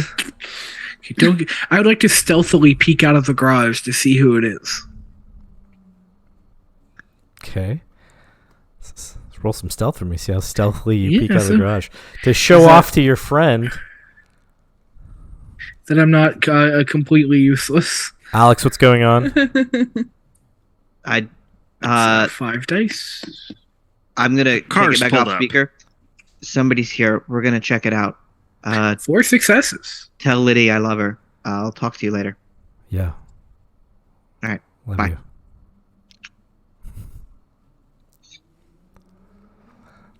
Four successes. Yeah. Darn good at being unseen. Mm-hmm. Okay. It's useful when you're trespassing to film your videos. That's true. Peek my head around. So peeking your head around the barn door, you're all worked up. Ophelia is probably on the other side, gun at the ready, looking at you for a signal. Alex, it's gun ready. Dr. Travis, what are you doing? I'm going to kind of take a position behind the van. Okay. Using the van for cover. Joseph, when you peek your head out, with all this tension, all this anxiety, you see Bradley trying to carry a Violence. whole bunch of bags of groceries into the house. And one Tripping and go stumbling. just to make sure he doesn't feel like less of a man. Yeah, in one trip. Yeah. Hey, Bradley. He's efficient, if anything. Okay. Have you seen Jason? What? Is he not still here? He was here when I Ophelia. left. This is Bradley. When did you leave? He works for the dock. Well, right after we got back, I knew that you were going. There was the whole thing going on with you. I wasn't sure how long you were going to be. I knew the others were going to wait for you. I figured what we needed was something other than peanut butter and jelly sandwiches. Yeah, for sure. I was thinking about cooking anyway. You're a Good smart man, Bradley. Good initiative. Good initiative. Doctor, you try to like glimpse the future or whatever. Was he kidnapped or cowardly? Ooh. I'll like kind of look at the note and like look at the handwriting and look at the wording. And since I don't really have any ability that could actually tell us what's going on with it, I don't sense anything. Sure. I love that we trusted implicitly. We're just like, yeah, do you think? Well, I don't know. Like Yeah. that's the thing. Like I'll try it. It works sometimes. Sure, yeah, the no. handwriting is pretty calm. Yeah. You know, I'm not sure that you've actually seen any handwritten notes from him before, so you can't really assess it per se. It could be by somebody else. But it does Right. seem that whomever wrote it like calmly and purposely. Okay. And you guys all noted, like you came into the house, you thought maybe it was tossed. You looked for signs of conflict. You did notice that the sword was gone. Right? It wasn't on like a rack or wherever it would have been kept. All right.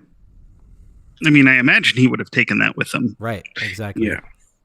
Oh man, I hope blades that long are legal in the state of Louisiana. Maybe he got arrested. That would be ironic. Yeah.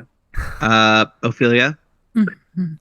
I guess first question, you have like a car around here somewhere you want to pull out of the weeds? Yeah. I'll go grab my car. Cool. Then it looks like we're going to have dinner. If you're down to eat with a bunch of freaks, monster hunters. I guess I'm officially a freak monster hunter too.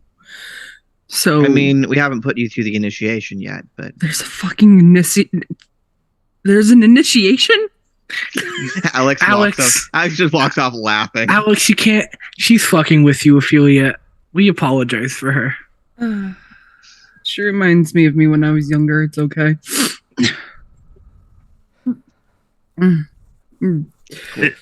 The biggest reason we keep Alex around is because Alex keeps us young. How old do you think I am, Doctor? Old enough to know better, Joseph. Such a good answer. Such a good answer. All right. That's really good. I appreciate that. Considering that the group is going to go inside, make dinner, maybe actually take a break from all of this nonstop 48 hours of no sleep monster hunting. So let's hear about that. And what wakes everybody up is not necessarily the sun peeking through the windows or the alarms you all haphazardly set the night before, but the smell of sizzling bacon and a pot of coffee wafting through the house.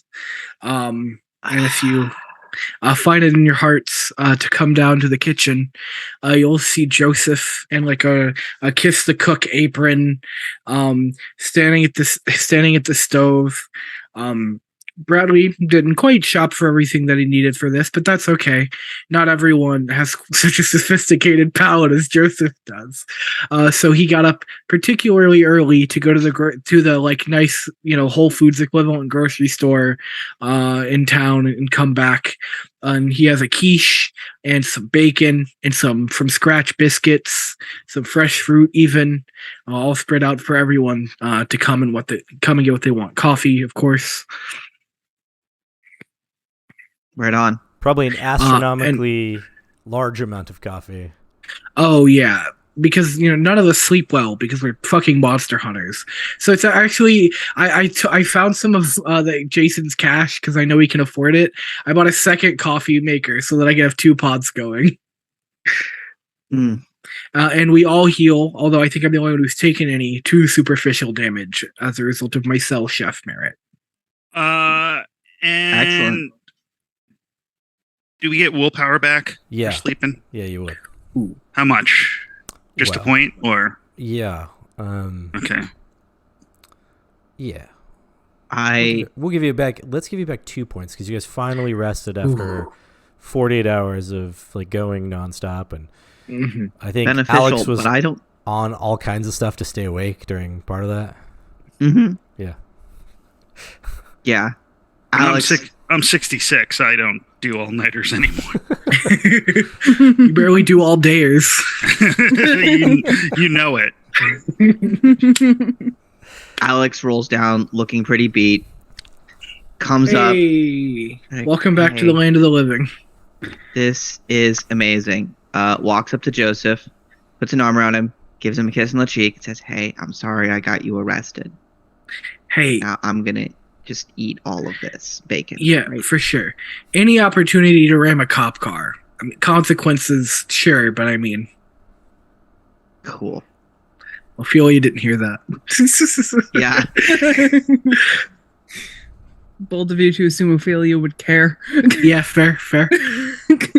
Starts shoveling plate and like zombie walks to the to the breakfast table.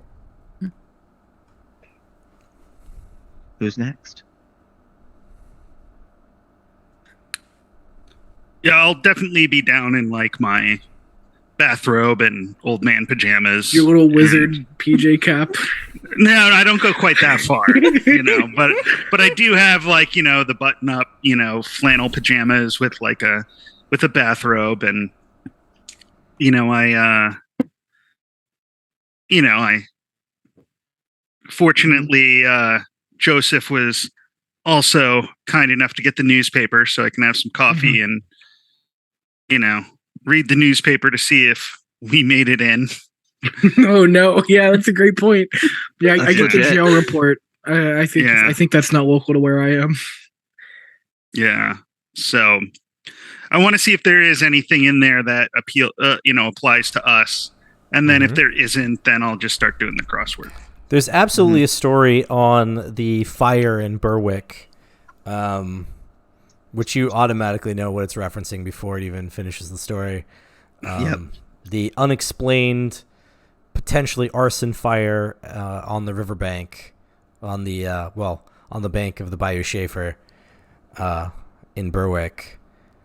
Oh yeah, Ophelia, that was me. I did that.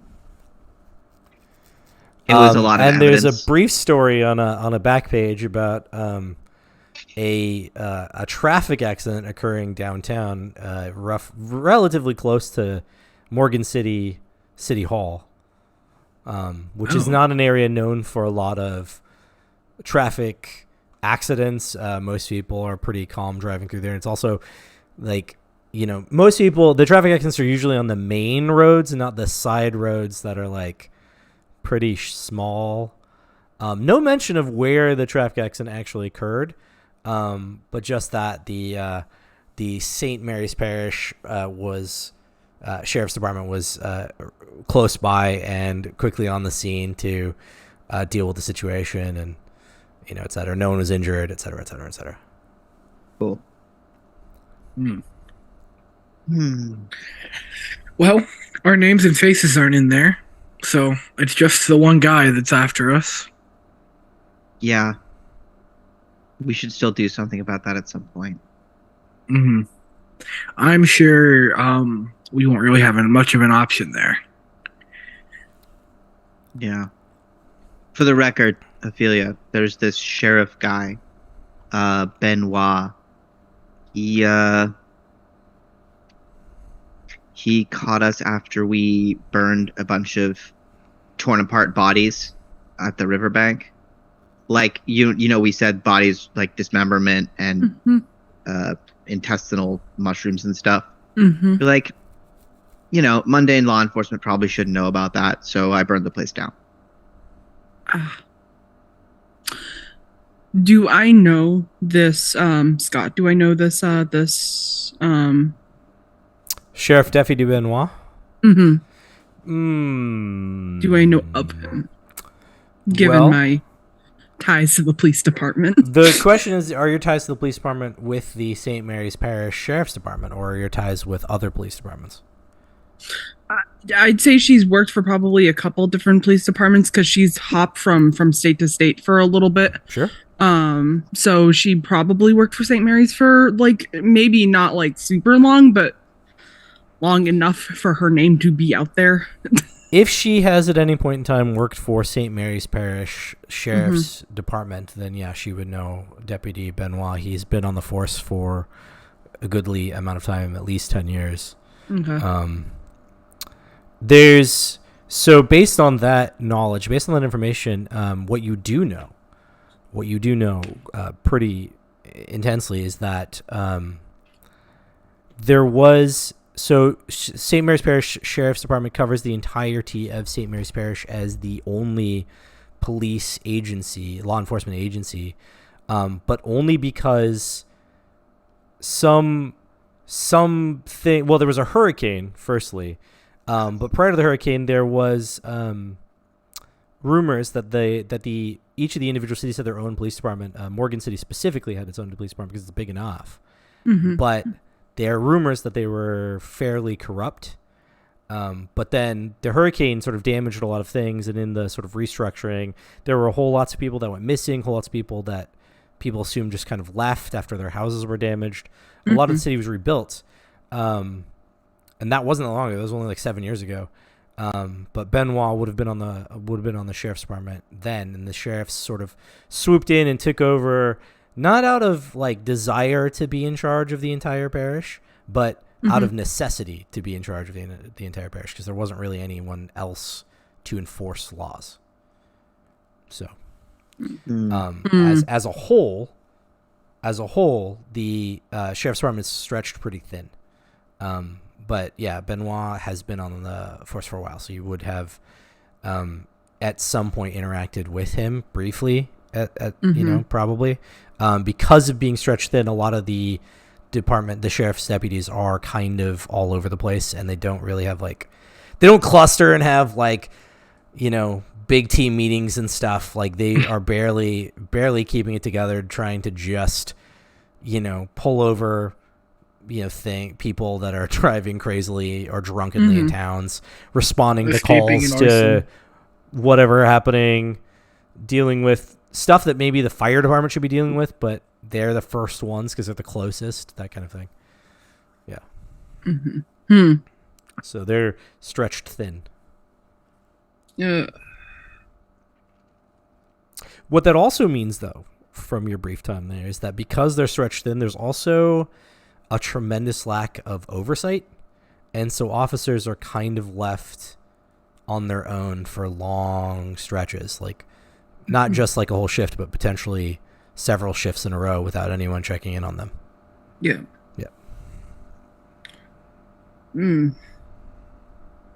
I know that guy. It's kind of a douche, but whatever. Cool. To be fair, most of them are. That place is so fucking understaffed that people can sometimes go hours or shifts without being really any real check-ins or anything.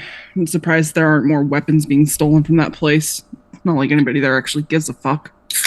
Do you know anything about him and biker gangs?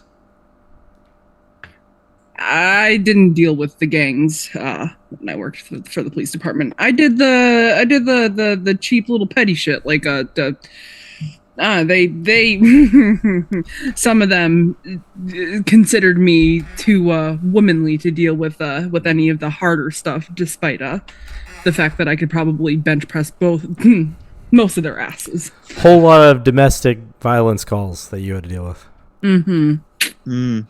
Okay. Several shifts, huh? Oh yeah. It's a mix of the people don't give a flying shit about the deputies and the sheriffs there, and the mix of the and the fact that people just went missing when they were like reestablishing themselves. So Sometimes you get lucky, sometimes you don't. okay. Good to Well, know. We already weren't going to work with the cops, so Yeah. good to know that we should work with them less. Sorry. If they ask, I definitely don't have any of the guns from the office. No, totally not me. What, officer? No, I didn't file off the serial numbers. It came like this. Exactly. See, you're smart. You're smart. Yeah. If you talk to the cops, that is what you should say. Well, you just don't talk to the cops. And I lean over, Martin. Are you hearing this? I don't talk to police. I know better. Correct answer. As an ex-cop, neither do I. It's sort of That's what I call solidarity. this is one of the things fight about being part of this community that fucks with the world of darkness. We got certain little rules, and that's I also don't use humans as shields against the supernatural. Feels like a good one, but not everybody feels the same way. You know, little things like that. Defeats the purpose. Yeah. Right. Not telling people that the world of darkness exists is also one of our rules, but you were very insistent. What can I say? There is call me crazy. You said it was years ago you were serving in Iraq and there were like shadowy cultists, right? Yeah. How many years ago? Well, I enlisted when I was 18. I served my first tour about 2 years after that. Saw them maybe 8 months in. Okay, so would that have been about 7 years ago? Roughly, yeah. And I look over at the other two. I'm like, because shit was going down here at that time with a cult. And you might get to get your revenge. Yeah. Too much is happening in this town. Too much has happened in this town. I don't like it. It definitely appears to be more than coincidence. Yeah. Mm-hmm. And Jason has not come down to breakfast? Yeah, Jason is still out, as far as you can tell. He's his own man. He can sleep in, but I'm not saving any food for him. That's his problem. Yeah, no, I don't think there's going to be extra. Mhm. Looks sheepishly at her plate, which is full for the third time. Yeah. No one else has had any bacon or quiche. It's just everyone else is just eating raw bit or like just plain biscuits. Everyone's just sipping on coffee, eating biscuits, and Alex is eating all of the food. So that's a thing. Yeah. Fuck, that changes stuff. Makes sense. Basilisk isn't a thing that is new, right? It's a thing that produces drugs or cosmetics for local medical reasons. Sounds like something established in the local bureaucracy. So maybe the problem is rooted there. Though it does seem like our rip and tear enthusiasts are opposed to that structure, even if because they seem to be hunting whatever Basilisk is doing. Or keeping their product off the streets. Yeah. After I talked to that guy, Jeremiah, I did get the impression more that he is working for somebody. Yeah. I mean, he wanted you to have a master. That's a weird thing to ask. Yeah. Yeah. He's 100%. He's tied into the supernatural side of things. I'm confident of that. Obviously the blunt approach would be to like grab him. But then we're gonna get ripped and teared. Yeah. To be fair, all the people he fucked up were already super emaciated. Like he was in a fish in a barrel situation. Whatever milk did to them weakened them. Dude might be super, but what if we get him to do milk? What is milk? It's the boofing lotion. Yeah. It's topical, absorbed through the skin. It contains cordyceps, which is mushrooms, and cocaine. But not a fun amount. And have any of you done this? No.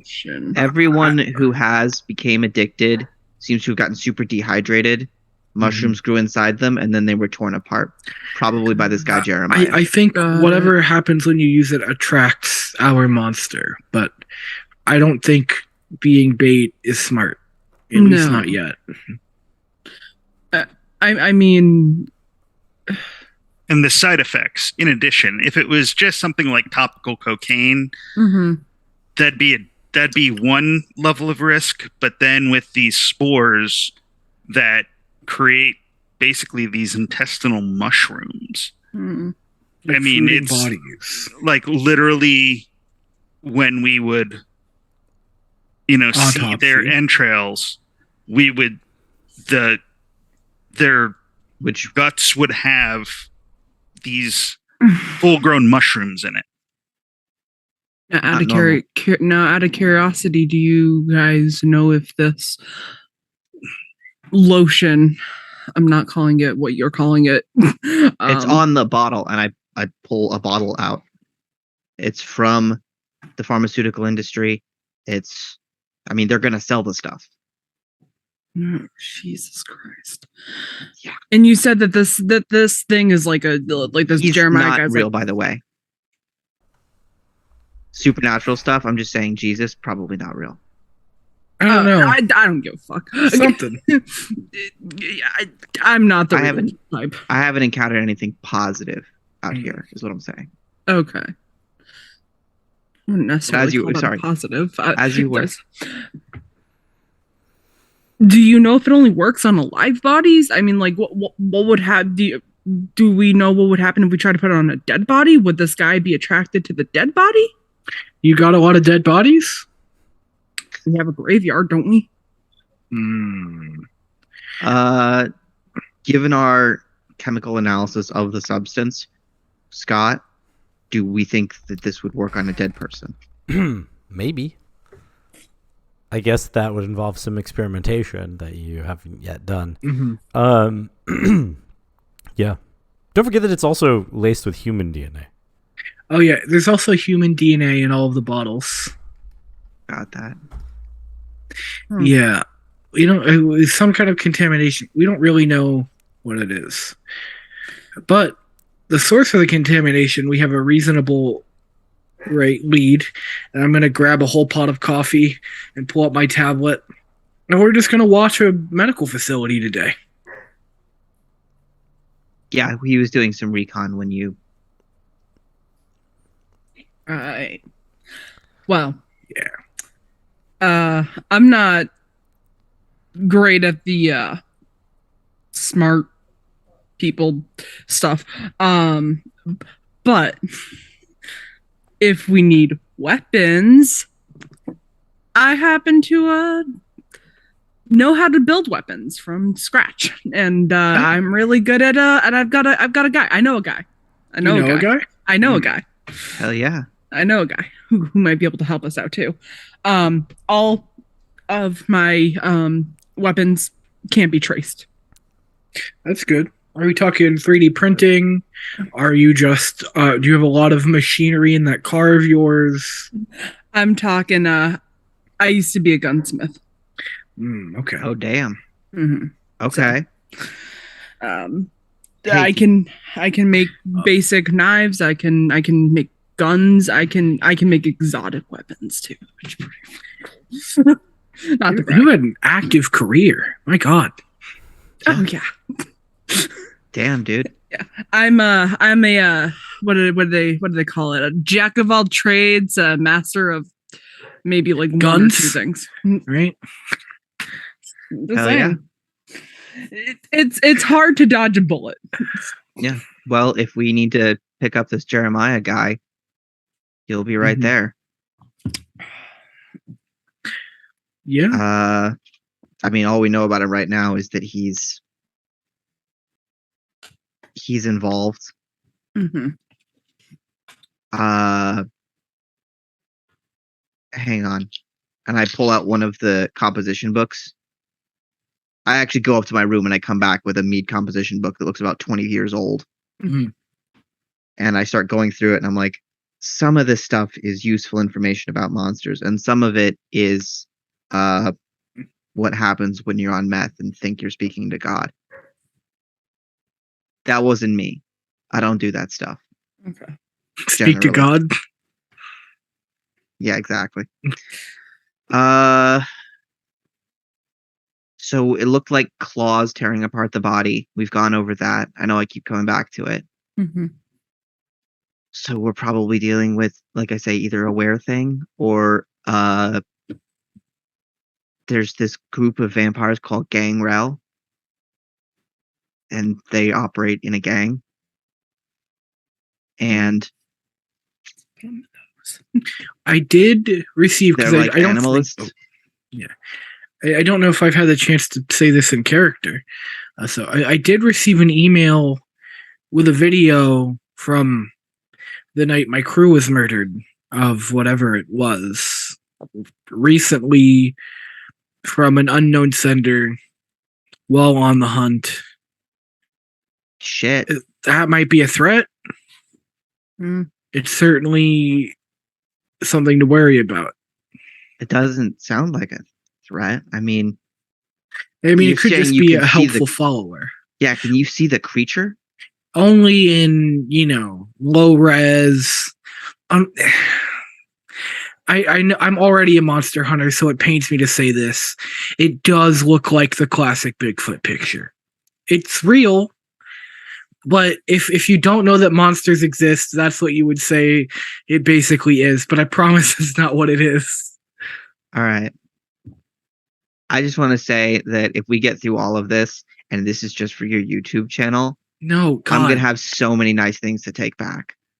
The YouTube channel is just to pay for the van and the drones and the lawyers that get me out of jail and the gas. It gets like fucking 8 miles to the gallon. Or you gotta pay the gas.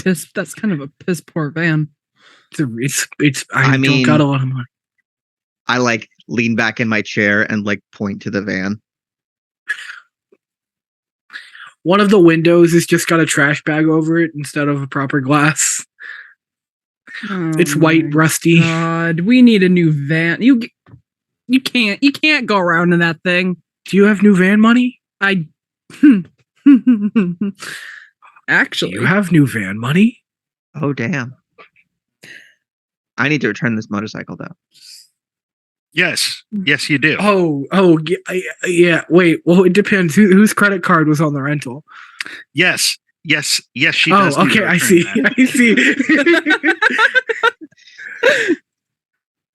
Okay. All I'm saying is, listen. You guys want to go and hunt around and fight monsters and save the world, and that beat up piece of shit. No offense. You can't drive that.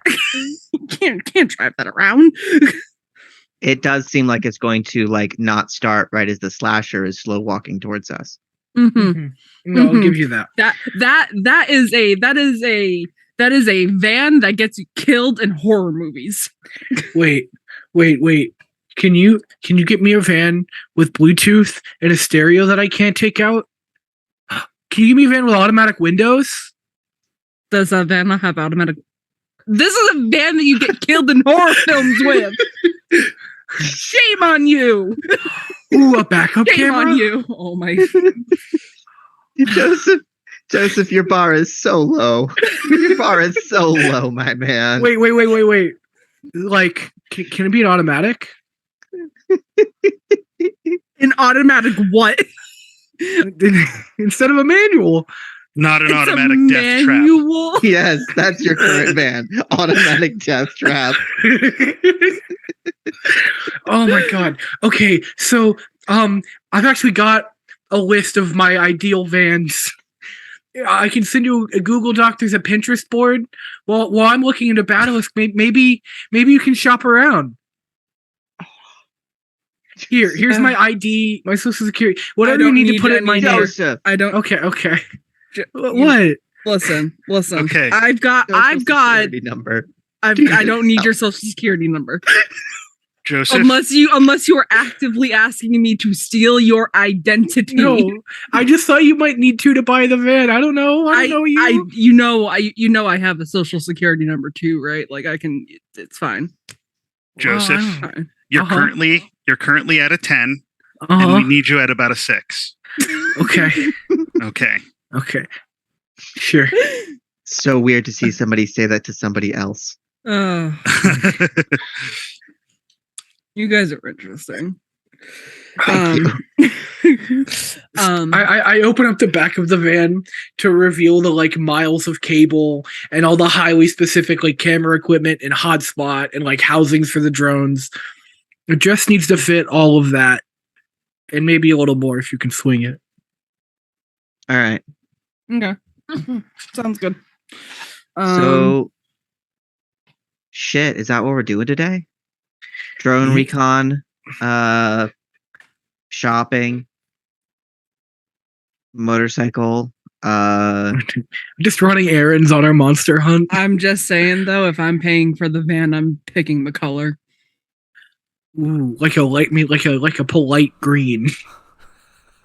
Don't insult me. A black is fine. Black with is a classic. red running line. Ooh, It's actually Don't just tempt me. it's actually just it looks like just a really bad race car. It's gonna have eyelashes on it. So, I used to hang out with these guys who talked about this like mythical thing called the Van of Subtlety, and it's just your white panel van that gets ignored. Like now, knowing magic might be a real thing, it might have been like a magic thing, like a van that gets ignored. Wait, magic is real? Is it like okay? It's kind of like Harry Potter. No. Oh no. It's no. I actually don't know. That's not my area of expertise. Magic. I don't know. Magic is weird, but magic bad. Magic not Harry Potter. I mean, have you ever read Harry Potter? I mean, magic bad there too. at this point, I would imagine that magic probably does exist in some form, given that all these other things that we didn't think occurred have since occurred. But it is something that probably the human brain cannot wrap its mind around easily, which is probably why so many of these supernatural forces are driven to evil. Because people go crazy when they encounter them. Yes. Hmm. It overwhelms the defense mechanisms that are set up within the collective unconsciousness. Interesting. That actually made sense to me. That was neat. You'll learn something eventually. I mean, I suppose there must be an elixir to return with, Mr. Campbell. Mr. Young, or excuse me, Dr. Young, described this long before Mr. Campbell. Oh, of course. Who might even be Dr. Campbell as well. I don't know. But no, the Young influenced Joseph Campbell's writing considerably. Mm-hmm. So, with that, Joseph is going to get to work being a professional creep, but like in a good way. Cool. A professional creep that's helpful for this team, anyway. Yeah. It's only good if you're a monster hunter. Yeah, while everybody else is doing like errands and stuff like that, I'll kind of try to be like the support, because I really, technology, I don't really have anything. Mm-hmm. But I'll be making sure people's coffee is filled, and if they need anything, And by you mean Bradley. Well, no, I'll do the coffee. But if you need something like looked up on the internet, I'll have Bradley do that, because that's You got the tweeter because the university wanted you to, but Bradley actually maintains it, right? I mean, I don't have the attention. Like, how you have to become obsessive to maintain this, and I am. Maybe it's some level of psychosis, Don't feed him. I'm not gonna pathologize the general public. Although I could totally see Bradley baiting him all the time. Yeah, constantly. That's excellent. Sure. Okay. I guess I'll go with Ophelia if we're going car shopping. I don't know the first thing about cars, but I do know I'm going to ride this motorcycle for every second that I have access to it. Mm-hmm. And then does Alex have a motorcycle license? No. Okay. Not Figured, a chance. Yeah, not a surprise. I'm sure. I don't know if Alex has a driver's license. I was going to say, I'm not sure Alex has an identification that's real in any way. I'm sure it'll be fine. I'm sure Alex has a fake ID. Oh, sure. That's why I said real in any way. Yeah. Mm-hmm. Just don't run the numbers. Of course, I've passed the driver's test in the state of Arkansas. Right. I actually have as one of the advantages I haven't purchased yet, I have a mask, which is full fake identity. Full fake identity. Might become useful in this campaign. So, what is Ophelia's money level resources? She's got 3 dots resources. Oh, yeah, you could buy a van. I mean, outright buy a van, And that's debatable, right? Some people might say yes, some people might say no, but you could certainly finance one or finance one enough that you should be paying it off relatively quickly, right? Yeah. Yeah. Not a big deal. You like when showing up for car shopping, the salesman's like, oh yeah, this is a person who's going to buy a car. Unlike Alex showing up for car shopping or Joseph showing up for cars. Listen, here's the deal. I got this beater van off in the back lot, hidden behind the dumpster. We've told you this before, Mr. Cole. That van is not suitable for trade-in. Give me about $100 and I'll just pretend it was never behind the dumpster. Right? right. And then you give him the $100 and find out whether or not it starts. Exactly. Fuck! Never get that $100 back. I actually imagine that it didn't start when Joseph first got it, but he's technologically sound enough that he managed to get it to work. I spent a few days behind some like shitty restaurant's dumpster, just downwind. Yeah. So okay, so that's not a story that we have to follow too much. You're just gonna go purchase a relatively decent van that suits your needs and bring it back, and then you'll have something that isn't as conspicuous as Joseph's ridiculously messed up van right now, especially since the St. Mary's Parish Sheriff's Department knows what the van looks like, has most certainly taken photos of it, definitely recorded the license plate information, so a whole new van is definitely a safe idea. And in that note, I know you're going to say something, but in that note, I have decreased the danger to 2. Hey! Sweet. Awesome. We are officially less trackable. Yeah. As Alex and I are pulling up to the safe house, Joseph, the first thing that he's going to see is just rolling down windows at an actual speed. That's my shit. Now, real question. Does it have the kind of doors on it where you like press the button and then it auto closes? Yes. Okay. Yeah. She got them an actual like functional, really nice van because if we're going around and like tracking stuff down and like doing things, she wants to make sure that van is like protected. Power is actively going feral. Okay. Excellent. Well, then we can spend some time with Joseph and his drones, investigating Basilisk and inevitably something else, because when you begin your surveillance of Basilisk cosmetics, like their sort of warehouse, as it were, it's not a factory, it's not a manufacturing facility, it's just a factory, or it's just a warehouse. Yeah. And when you get your drones close, there's no activity, doesn't seem like anyone's coming or going from it, there's no guards, nothing seems to be reacting, and so you being you get a little closer, you dare a little bit more. And eventually you realize that this warehouse is just a shell or holding facility. Like it's definitely not where milk is made.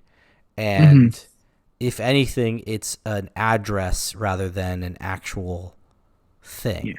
So I don't get this sense they're even like distributing out of it. Nothing is being distributed out of it, but it occurs to you, because you're an intelligent fellow, that there was a second line of information based on that. Based on what Dr. Dreyfus knew, based on what you guys figured out. And that is that Basilisk is a subsidiary of Barron's Pharmaceutical. Yeah. Finding that on your Google map, because that is a facility. It's a small hospital, but then a large facility. It's like they run the hospital as sort of almost like a charity, right? And then the rest of the compound, which it turns out to be when you Google it up, do the Google satellite views and stuff, you're like, oh, this is where bad shit goes down. Yeah, so that becomes clear to you that is what's actually made. So Basilisk is very evidently just a shell corporation name for the distribution of Barron's Pharmaceutical, which is a member of Barron's medical group, right? Which is harkening back to the first episode, to one of the first things you found out. Yep. So this facility is multiple buildings. It's a compound. It's fenced and it's open to the certain portions of it are open to the public during the daytime. And that's like I said, the small like clinic, as it were, and then the parking lot for the clinic, and then there's a whole lot of manufacturing and other things going on in the facility. It is active as hell. Like there's no time when it seems to be slowing down. And while you're not able to spend, a whole 24 hours like surveilling it, though you did try to start at night, you're able to, or you're not able to really get a perfect understanding of its movements, but it does seem like it never, ever stops. Do I see any suspiciously cool motorcycles? Suspiciously cool motorcycles. Well, not Signs so of our much. But what you do see a lot of activity. Like I said, you do see trucks coming and going. You do see people coming and going. Everyone seems to be dressed relatively nicely. Like they're supposed to be dressed up in like slacks and polos as like the typical sort of things that you see. There's lots of like clinical nurses and things that come and go.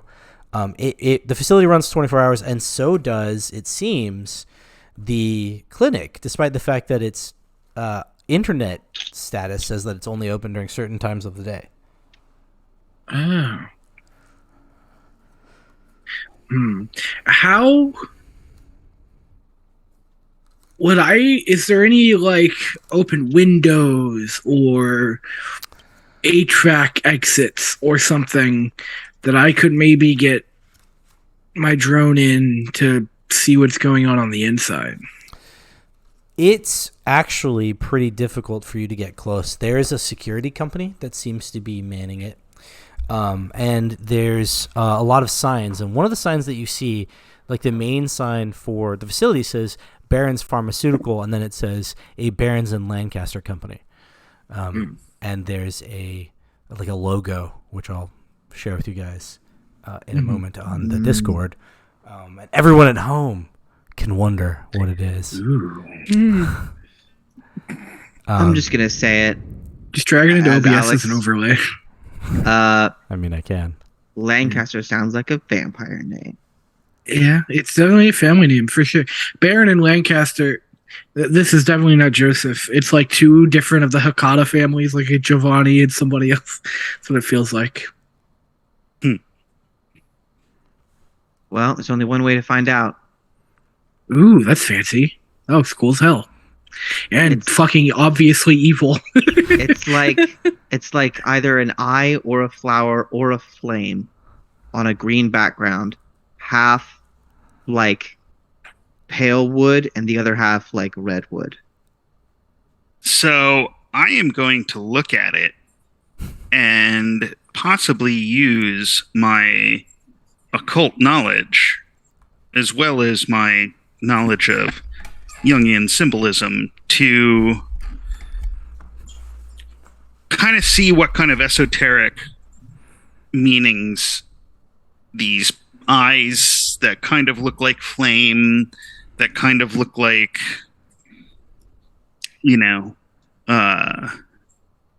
with the flowers and all of that. Significance of magical eyes seems like a really deep rabbit hole. I love it. That's what Martin lives for. Yeah. So you want to make an occult roll, or are you doing your sense the unnatural roll? Well, I don't think I could just sense the unnatural on it. From an image from a drone? Yeah. Right. Yeah, I agree with that. That's why I was curious, because I was going to say, I'm not sure that you're going to get anything.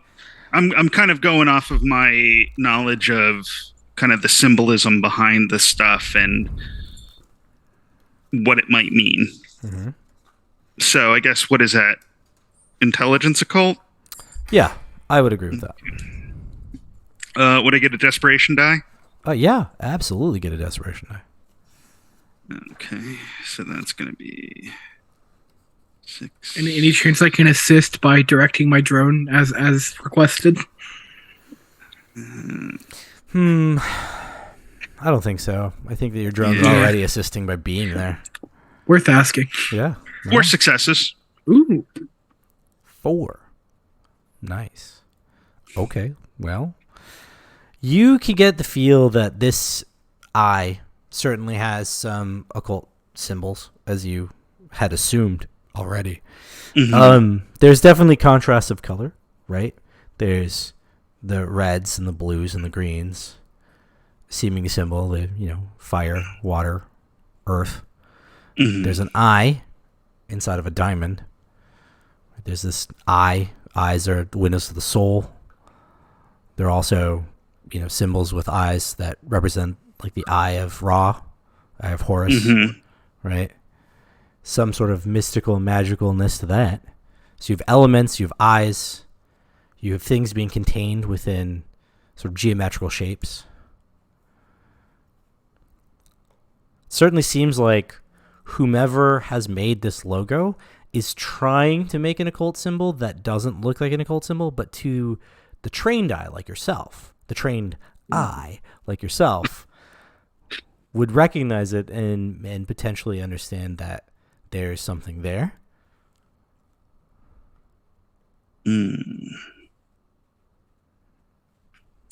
Yeah. I mean, these guys definitely are not mundane. And the different kind of elements and that kind of makes me think of that rebirth cycle that we've been kind of getting as a low-key theme, particularly in like the graffiti, and I want to say somebody else mentioned something about rebirth. So in Hope's Garden, somebody was mentioning restoring things. Yes. Okay. So that's all I got. Well, this is good. We have a real lead instead of a fake lead, I guess. Can I call my drone back and see if I can find anything about the Bear and Lancaster group, or about Bear, like, online? See if I can dig through some files? Absolutely. You can absolutely call your drone back. The one thing, like I said, that you noticed, that getting your drone close was probably too close was probably a bad idea, as it does appear that there's a security team and they do seem to be paying attention. So you get what you get, and you can pull back, no problem. There's, by the time that you start to pull back, you can see that some of the security guys are looking at the drone, and somebody's on a radio, and then you're like, well, time to get gone. Oh, sorry, guys. I didn't realize the FAA considered this restricted airspace for drones. You say to your headset. Yeah, I should. I say to myself, because I'm acting via the drone. Right. It's a loudspeaker. You're just screaming at them. Don't mind me. Now that's how you increase the danger. Yes. We just want the surfboard back. All right. Let's go. So a Google search of Barons and Lancaster doesn't even require a roll. You just start searching for them, and all kinds of things come up. It becomes pretty obvious to you that you should have known about them in the first place. Barons and Lancaster is the combination. Barons and Lancaster Industries is the name of the official name of the company. They're a larger corporation that's been around for a long time. They were started originally as Lancaster Farms in 1786, and independentendently, Barron's Mining Collective was founded in 1812. So Lancaster Farms was a farming collective in 1786, and then the Mining Collective began in 1812, and it was focused entirely upon the removal of coal from the Appalachian Mountains. The territories between the two things ended up sort of crossing, so that they were essentially working in the same territories. And we have the company store and the other company store in the same vicinity, it creates sort of a problem, right? So they decided to join forces in the late 1800s and join as a single collective in 1889. This is on their official page. Now, has their official name always been Collective specifically? Well, Lancaster I Farms might be was the reading name into of it too much. the farm group, right? Okay. And Barron's Mining Collective was called Barron's Mining Collective. That's just unusual verbiage. I don't know if that's anything significant. But corporate shenanigans is always suspicious, I guess. Yeah, and this is also on their like website now. And so, of course, the parlance and things probably changed over time. Yeah. This is like the best way to describe what we were was a collective, right? It has several subsidiary corporations, including B&L Health Management or Barron's Health Group, Barron's Pharmaceutical, Batalisk, etc. But it also still has its mining group, which includes Barron's International Standard and Oil and Lancaster Construction. There's also several others. Lancaster Farms, also a subsidiary, which includes Lancaster Fishing Company, Lancaster Grocers, Lance Brewing Company, etc. Wow, so they do everything. They do everything. And as you're looking all this up, it becomes clear to you that maybe you should have noticed before because you look over at the plastic bags that Bradley threw away. Shit. And it says Lancaster Grocers on the bag. I was maybe 10 seconds ahead of you on that. That's Like, good. did we just... God damn it. Now, despite the fact that I think... Oh, you go? I don't think they're going to do something for like a blanket, like let's make everything we sell from our farm and grocery store bad. Yeah, because they seem to be at least being some kind of circumspect with it. So I don't know. Yeah. Putting aside the notion that we might be a little bit poisoned, I would like to look into any suspicious workplace accidents or any patterns of illness or disease among the employees of any members or any subsidiaries of the Barron and Lancaster group. Sure. Any class actions or anything like that? Gotcha. So that's going to be intelligence, probably. You're going to have to search. You're going to have to do a dig on the internet to find this. I mean... All right. So that's int and tech? Or just int? Both seem fine. Yes, I think int and tech is probably... Yeah, that's probably going to be a good one. Yeah. Or investigation, whichever one. Quick question, too. Yeah. I know there's an edge that gives you certain hacking benefits. Is hacking a thing you can do without the edge? Yeah. Just not anywhere near the level Correct. of the hacking edge. Right. Yeah, I don't think my specialty applies here, so I think it's just 8 dice. Just 8 dice. Oh, just 8 successes. Also, Holy shit. I know every fucking thing about this company. I actually really like this because you've been in the legal system recently. Oh, yeah. I hang out with a lawyer. You're like, all right, Here's my let's connection get to legal on these civilians. assholes. So you're quite familiar with all the databases to look up public records.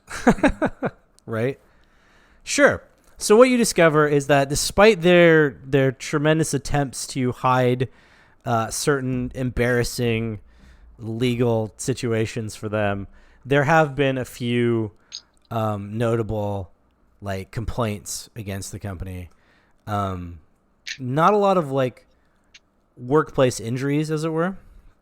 And I assume you're talking about like you want the Barons and Lancaster as a whole, or just the pharmaceutical one?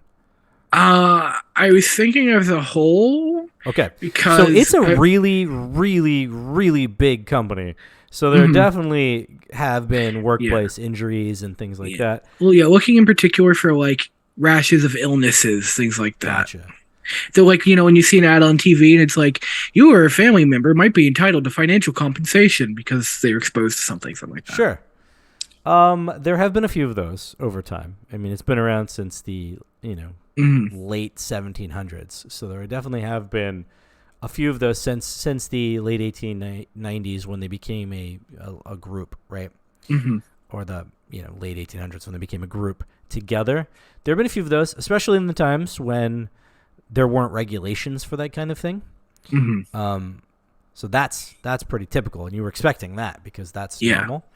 They've tried to like rebrand, as it were, and sort of change some of that, but you still find it, right? There's still like stuff from the 70s of people being like, there was asbestos all up in our walls, like that kind of thing. And lots of mesothelioma, like what's the word I'm looking for? Where everybody in a case together, right? A big class action suit. Class action. Yeah. But as for recently they have taken it upon themselves to give everyone incredibly good healthcare, All of their employees are subsidized by Barron's Health Group, and it's like incredibly good healthcare, and it's free for them, right? Like there's no paying into it. It's just you're in this now. Even if you have your own health insurance and stuff, they still freely let you use the Barron's Health Group stuff, which includes Barron's Pharmaceutical. Have there been rashes and outbreaks? Not really. In fact, everyone is almost the other side, incredibly healthy and happy. As far as you can tell. Yeah. That's weird. But there are also the things that you discover, like you were looking up that stuff, but because you dug so hard, you also find other things. They have been experimenting with like biodegradable plastics or things that are similar to plastic but are not plastic, so they do like biodegrade.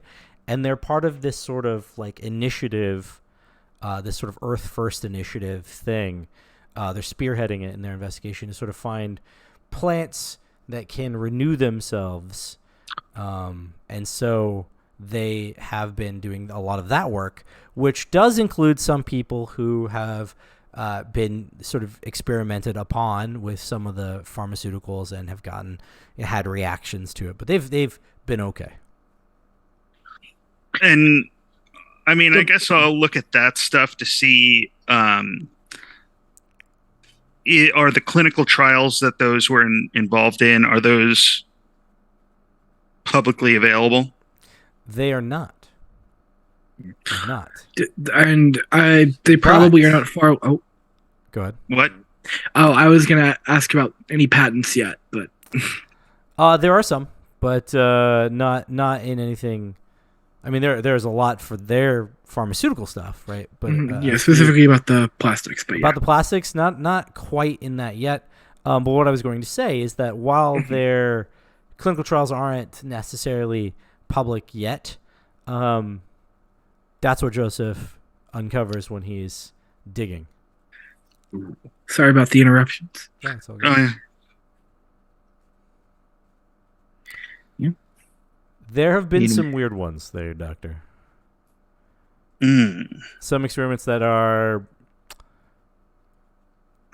either they're using like euphemisms or coded language, or like in some cases probably not legal, even though the person consented to the experiment, right? Right. Like the trials were like everyone signed a waiver, but at the same time, like this probably should have done more animal testing before people were signing waivers. Or like the informed consent was incomplete. Correct. Or that. Yeah. All right. So definitely some unethical testing. And okay. So I mean, part of the picture is getting clearer. That this is possibly part of that renewal.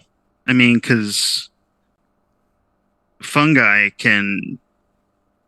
I mean, I think I saw in an article in the New Yorker about fungi that could, like, survive in space. So... I mean, in Nazca in the Valley of the Wind, they're eating radiation to heal the world, so... Storyteller, if I get milk right now, will you tell me If I can say exactly what it is.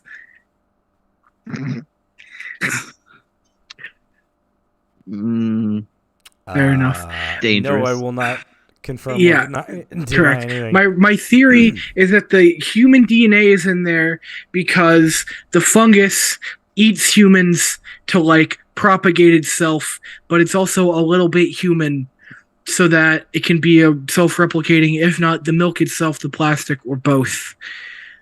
And it's eating through these people. That's where I'm at. But first, This is fucked up and bad. I don't like this. And if I want to tie it back to what I saw at the garden,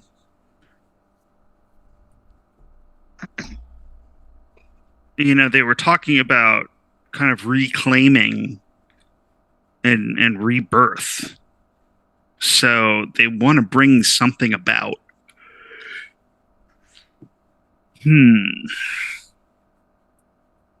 Meanwhile, Alex to Ophelia. So, do you want to dig up a dead body? Hell yeah, let's go. Cool. So So that's what we're on tonight. you go. Perfect. Are you gonna wait till nighttime, or right now? I mean, let's wait till nighttime. Yeah. So we'll finish the scene with Dreyfus and Joseph, and then we'll let some time pass. And then it's bad ideas o'clock. Let's go. Good thing we got that new van. Do not put a body in my brand new, beautiful Or brand new. hours, comrade. This is the people's van. We are an anarcho-syndolic. Yeah. Yeah, so can we bring the drone over at night as well? Yeah. Maybe that's what we'll do while you guys are exhuming a corpse. Science. Science. Yeah. Hey, I'm really good at three things: beating people up, buying cars, and digging holes. It's all in the name I mean, of science. that sounds like most of the Marines I've known. So Yeah. it's yeah. Legit. If it's athletics, I'm actually also decent at digging holes. So Let's go. Okay. Yeah. Are we all done with the investigation then, or you guys want to return at night with the drone? Is that what I'm understanding? Yeah. Yeah, I think I want to, like, I get my drone. Maybe I move my drone a little further away so it's not getting shot down or whatever. But I want to observe the activities in the nighttime, too. That's when, things that go bump are around. Okay. All right. Then. Perhaps making a stealth check so that the security guards don't catch it this time. Okay. Well, then, 2 places at the same time. Let's resolve the cemetery first. Yes. cool. Resolve the cemetery first. So you go to the Morgan City Cemetery. Mm-hmm. That being the biggest and also least popular of the cemeteries. The oldest, right? Mm-hmm. It has been renovated. It has a lot of dug graves, and then it's been renovated to have a lot of the little, I forget what you call them, where you put the urns for people's ashes, right? Mm-hmm. Mausoleum. Yes, thank you. I was trying to think of the word and I couldn't think of it. Mausoleum. So it's got lots of graves, but then also these newer structures that have these mausoleums in them for people who have cremated remains. But yeah, it has all kinds of these different. It's just very large, right? So you're gonna go at night, theoretically, when it's pretty dark. Okay. The earliest records of the cemetery go back to 1878. Since then, it's basically been the place where everyone who's died in the area has been buried up until it kind of got full. There's one other cemetery now in Berwick that has become like the newer one. But there's still people buried in the Morgan City Cemetery, especially if they're on the other side of Morgan City. From Berwick. Like if you there's some people that are like, nah, my family members got to be buried in Morgan City or else it ain't real, right? Like that kind of thing. For those that still do burials. I assume. I mean, I guess I'm not assuming. I'm more like positing that we need a relatively fresh stiff. Right. Yeah. Right. In order for this science to work. Mm-hmm. So, yeah, let's make sure we've got, I'll check the paper, obituaries. Yeah. And there has been one one. Died in the last week or two. Yeah, there has been. There was a funeral just yesterday for someone. Not one of our victims, though, right? No. Okay. Just like a person. Like cool. Person with a regular life. The Morgan City Cemetery is in the south eastern side of the city. It is in the industrial district. It is very close to the Sacred Heart Catholic Church, but not super close. Just it's that same general area versus where your safe house is, which is super far away, right? Gotcha. It is there's an open field between there's an old factory for Lunar Motors right next to it, and then there's an open field that was potentially supposed to be either more cemetery or some piece of property that was bought by somebody that was never developed. But then beyond that, and it seems like this is probably the reason why it continues to be maintained as a stopgap between the cemetery and this other thing. The other thing is the Southern Louisiana State College. Okay. So it does I was also gonna go have there. a rash of college kids getting super drunk, trying to play scary pranks on each other and daring each other to go out into the cemetery in the middle of the night and tag some grave or, piss on it or something stupid that college kids do when it's the middle of the night in their dorm, right? Cool. Do me a favor and bring any drugs you have. I mean, yeah, absolutely. Mm-hmm. I'm lying. The brick stays at the house. Good. I bring like small sellable amounts just below the federal legal, like just below felony amounts of drugs. Everything else is under a floorboard in my bedroom. This will be good in case we need to get any college kids off of our backs for a little bit. For sure. I mean, I'm not trying to be an asshole, but if they're like, hey, do you want to party? And it gets them away from the hole, I'm going to go party with them. I don't care. All right, cool. Cool. Let's park a decent distance away.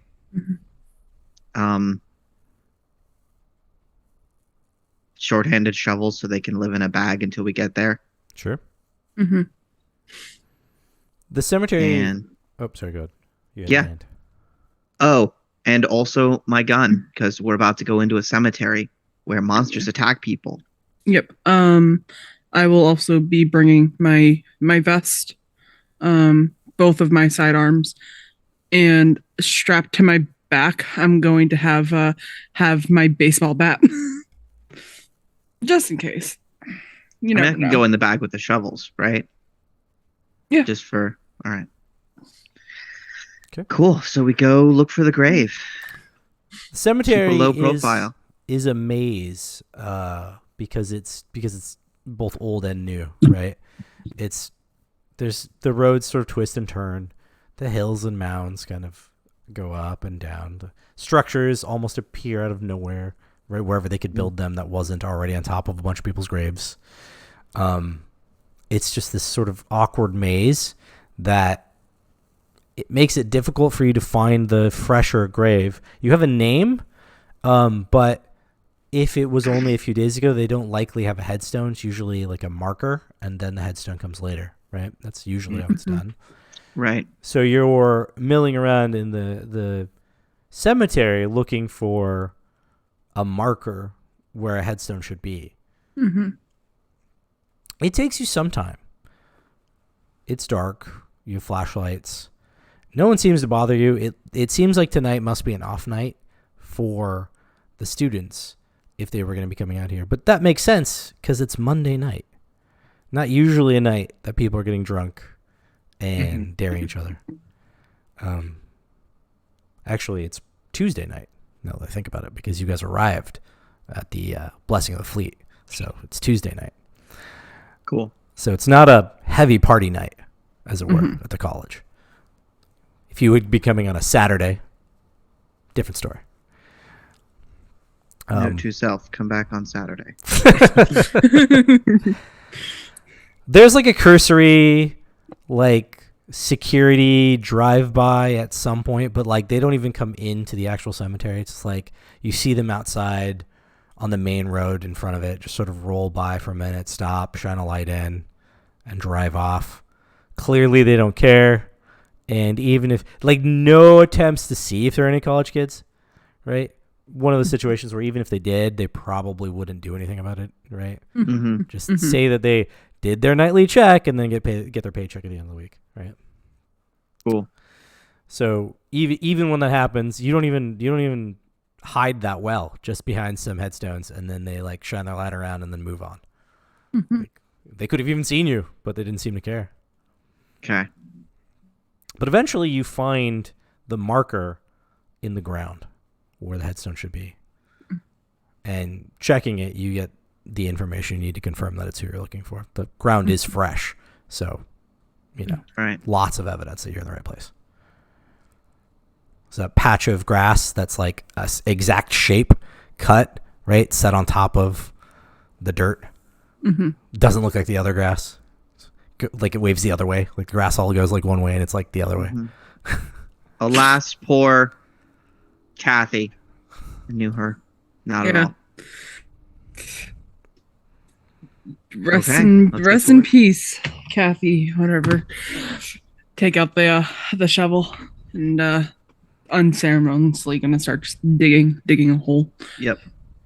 Okay. The good news is that, the energy that animates our brains doesn't stick around. So really, this isn't a person. There's like nothing here to. Really, if you think know. about it, it's a graveyard decoration. And as long as the family doesn't know, then like literally nobody is hurt by this. Do you know how many people grave rob every day? Do you know how many families? Weirdly, no. That's actually this is a first for me. Happened a lot in back when I was in service, and I mean, not that I ever did it, but I do know people who were discharged for. They're having this conversation as they're digging this hole. Sure. Yeah. And you'd expect that you would have like a creepy feeling, as like everyone tends to at cemeteries, like a creepy being watched kind of feel. But weirdly, you don't feel that, like, at all. It's just quiet and peaceful here. You continue to dig for a while. Digging 6 feet of dirt is actually not that easy. And it takes you a bit. Even if the dirt is soft, it's still a lot. You have to move. And as you move, more dirt falls into the hole. And you just keep going. I get why they do this with machines. It takes a goodly amount of time. Eventually, you get to what you want, which is a casket. It's actually a vault first, right? There's a vault that holds the casket. Mm-hmm. All right. Do we take the whole vault or do we open it and get the casket out? Mm. Or do we open the casket and just take, what we need? I mean, honest to God, I don't think we should be taking an entire casket. I think that, hear me out, that might just be a tad bit too suspicious. I think it would be really suspicious. A child's voice says behind you. Jesus. Awful. Awful. Turn, hand on waist. Like, yeah. Reaches for gun. At the edge of the hole that you've dug, looking down at you, there appears to be a boy 10-ish years old. He's of some kind of mixed ethnicity. You can't tell one specific ethnicity for this child. And he's just looking down the hole. He's wearing a shirt that could be any kind of shirt. But it is a little bit odd. It's not a t-shirt, not a shirt that you'd expect to find on a kid, really. It's a bit older, a bit out of place.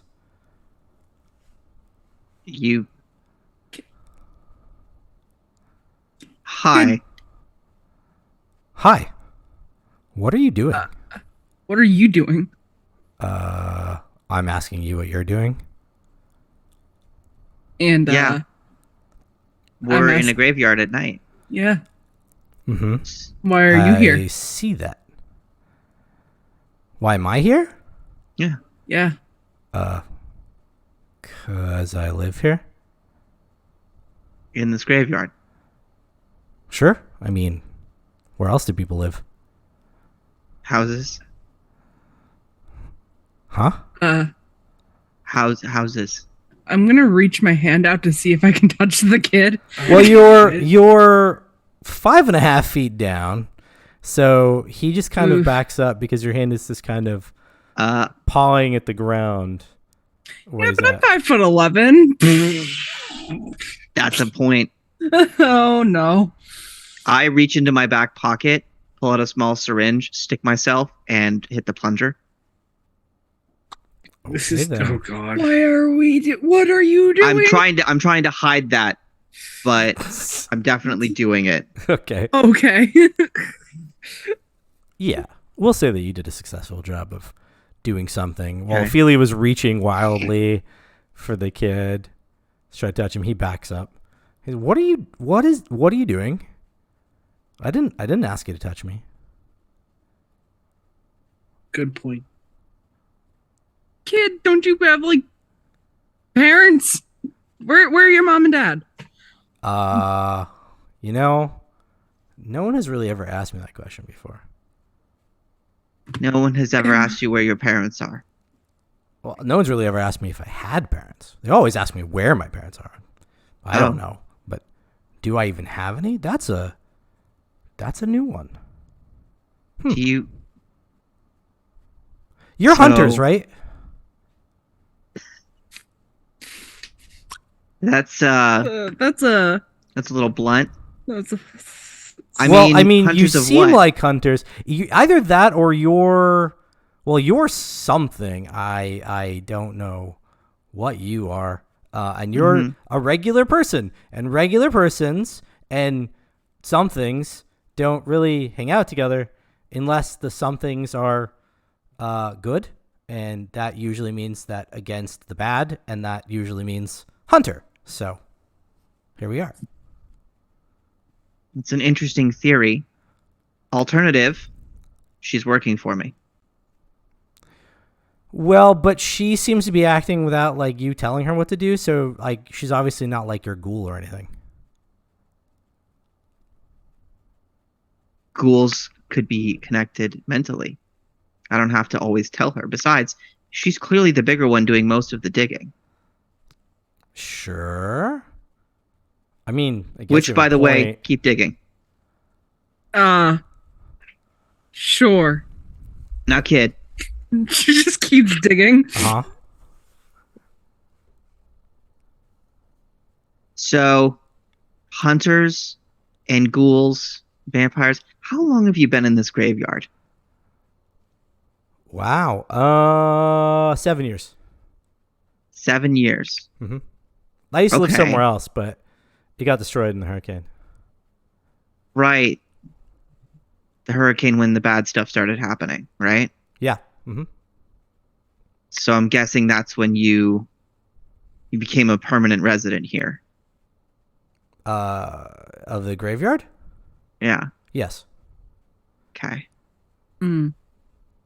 I mean, but I was a permanent resident of there before.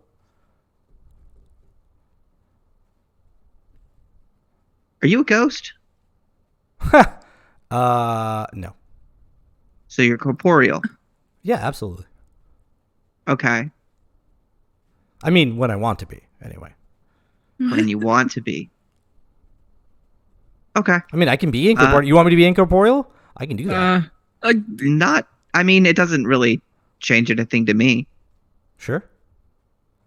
I'm gonna like hop up onto the edge of the grave, just like sit for a minute. Like, okay.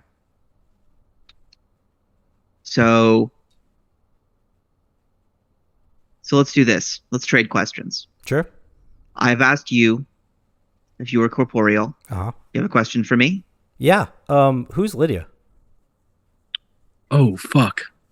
She is someone very important to me. Yeah, you're quite attached to her. Yeah, it's true. Okay. You have another question? Yeah. God, I actually have quite a few. I like this game. It's fun so far. Yeah. I've got a question. What the fuck is going on? No. We're meeting a Oh, supernatural wait, are being. you okay? We're playing the game too. Okay, so you asked me a question. I'll ask you. Okay, What? so what the fuck is going on? You're investigating something, and so you're in the graveyard. Think that answers your question. Your question: are you addicted, or do you just like it? I am giving Ophelia a death stare because she just blew our question. Just one of them. Don't look at me like that. You better answer this, kid. Oh my fucking that's a bit of a loaded question. It's kind of a yes or no. I mean, it's technically not a yes or no. Okay, but you know what? that's You know what? You know what? You know what? You know what? I'll play. Thank you. Kind of, sort of an addiction. I think if I'm picking up what you're putting down. He kind of sits down, sort of crisscross applesauce style, on the ground, and he goes, "You know what? I like when people are honest with me. I like this. You are already doing better than most people." Thank you. So you do this a lot? Just haunt up on random strangers and Come here often. No, Mess with them. you know, just hunters. just hunters. Yep. Well, how do you know someone's a hunter until you've talked to them? That's a question, so I will answer it. Yeah. I don't. I guess. So you roll up on random people under the assumption that they are hunters, and if they're not, you I think it's my turn. are mistaken. I think it's And my turn. I'm not asking a question. I'm just making a statement. Okay, make your statement.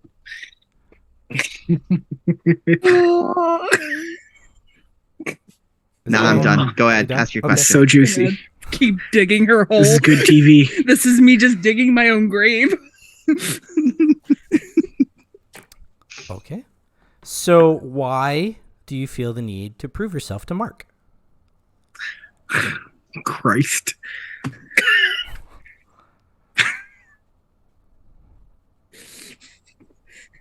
This kid's a brat.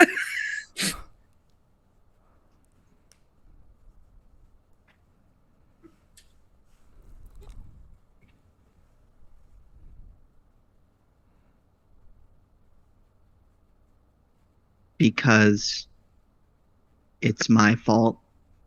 He can't walk anymore. Wow. So much honesty. This is great. Your turn.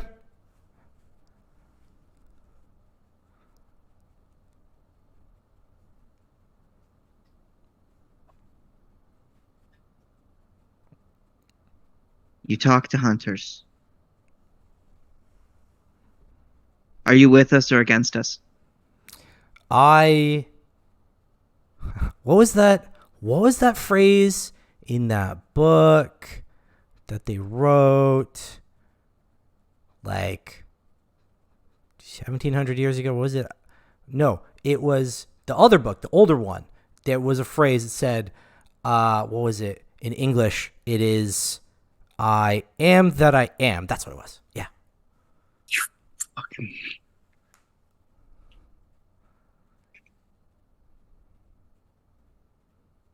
Honest, but pretty vague. If that's all you're going to give me, I'm going to give you a vague answer back. It only seems fair. Wait, but what was your question again? I think I maybe misunderstood. Hunters, Yes. do you oppose us or support us? Oh, okay. Well, I guess I could be more specific since you think I'm being vague. I am neither in any way. I just am. And sometimes hunters, because sometimes hunters are really bad and like they think they're doing good, but then they like murder a bunch of people. And then sometimes they're like really good and they're actually on the right track. And so they like do good things and they help people who are like in need of help.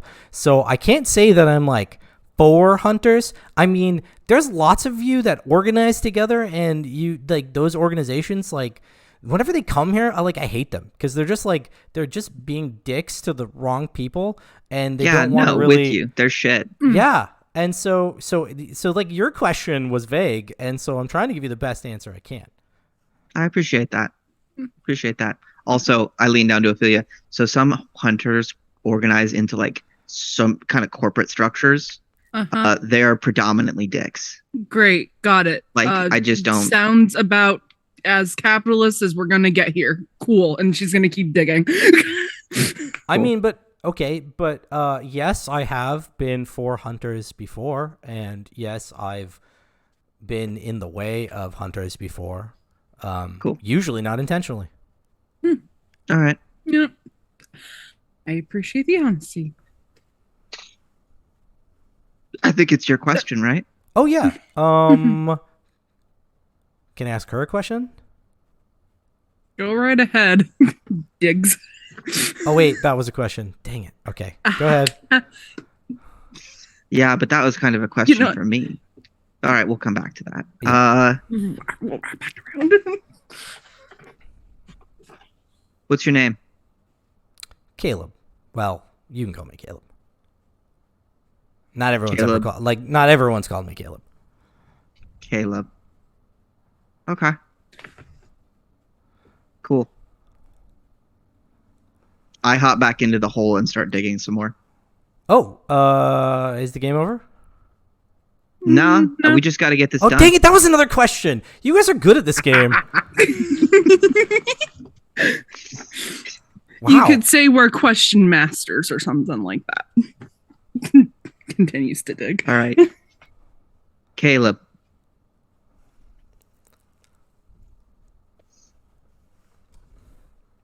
We think that there are supernatural things trying to hurt the people in this town.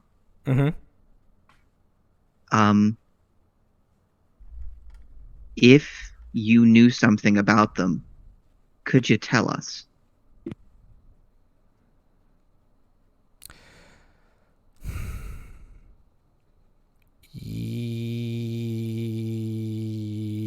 I don't know.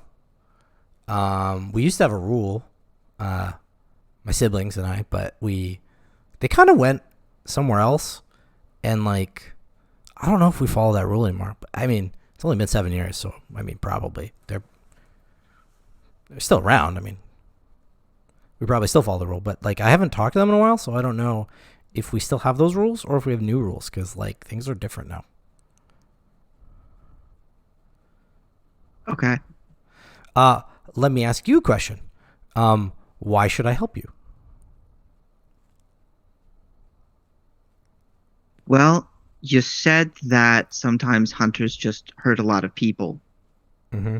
And I inferred from that that people getting hurt is something you dislike. I dislike that. We think that whatever's happening now could hurt a lot of people, a lot like it was 7 years ago. We think that whoever did that might be coming back. Oh, We no, wanna they're stop them. well. And he seems to stare off for a second. Then he goes, "No, I don't think they're coming back." Well, that's good news. Not only that you told us, but also that you could tell us. You weren't sure that you could, and you just did. So now you're Yes, helping. I don't think they're coming back, but that doesn't mean something else isn't coming back. We're trying to stop whatever's going to hurt people. That's fair. You know who you should talk to? I'd love to. You should probably get some chicken. Yeah, you guys would like that. Anyway, Okay. I'll let you keep digging up your dead body and conducting your criminal activity. Thanks. Okay. It's don't worry about it. If you're worried about it, you're not hurting her. Her soul already went over to the other side, so it's all That's good. actually what we were talking about before you got here. Yeah. Oh yeah, no, she's gone. She's long gone now. Okay. Hey, if I wanted to talk to you again, would I just come back here on a random Monday? It doesn't have to be a Monday, but I might be busy, or you might be boring. So it depends. Damn, brutal. Fair. Well, I'm not usually, so Okay, do something interesting, like I don't know, dig up a grave in my home. Then yeah, I'll probably respond. cool. Cool. Because I mean, I don't. These are all mine, and like you're messing with them, but it's okay. Sorry. It's for the cause of not getting people hurt. I guessed that because you are you've been honest with me, so I guess you're good hunters.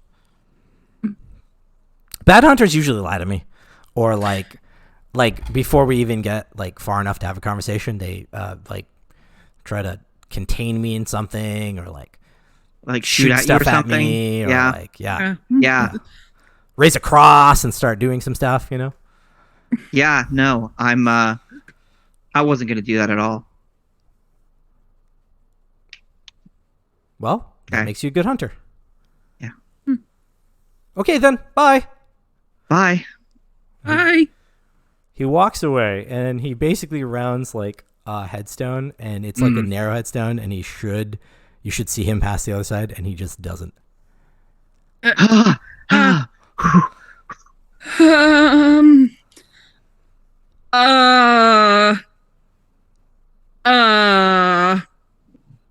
What the fuck was that? Fine. Let's get this body and get the fuck out of Get the here. fuck out of here, bro. Jesus fucking. Did we just? 100% ghost. Oh, Definitely. oh fuck. That He was friendly. Casper. dig. Dig. Yeah. Yeah. With this newfound motivation, you're able to Yeah. dig as deep as you can, as fast as you can. Yeah. Get the vault lid off. Figure out some creative way to remove the body. Put the vault lid back, and then just kind of how do you try to put the dirt back, or you just leave it? I feel like it would be rude if we didn't put it back. Oh yeah, no, we're definitely putting it back. I don't want the kid to be upset. Yeah, no, we're in his home. We want to be polite. We want to be Also- polite. We want to be nice to the fucking ghost. Yeah. For the record, since I hit my serum, my athletics went up to 4, Oh yeah, so I'm actually better at this now. yeah, and therefore motivated to get all that dirt back in, Mhm. as fast as possible. So you're Yeah, able to, Mhm. Ophelia's gonna start just taking like a. I assume that this dirt is like in like a mound. She's basically gonna start like any of like the heavier dirt. She's just gonna start like pushing back into the. Sure. Yeah. Sure. It's Yeah. crude what you end up leaving it with, but it's good enough that Back together. When they come for the headstone, when they come to put the headstone on and put the actually patch the grass and make it nice, they probably won't notice anything really happened. Anything outside of potentially animal activity that kicked a bunch of dirt around, right? And that's about it. Yeah, but that's to be expected. Mm-hmm. Cool. And then we throw our prize in the van and drive away. Yeah. So, do we tell the others about that? Yeah. We tend to be. I mean, we've been pretty open with information so far. Okay. And wasn't hostile, so. No. Besides, apparently we need to get some chicken. Chicken.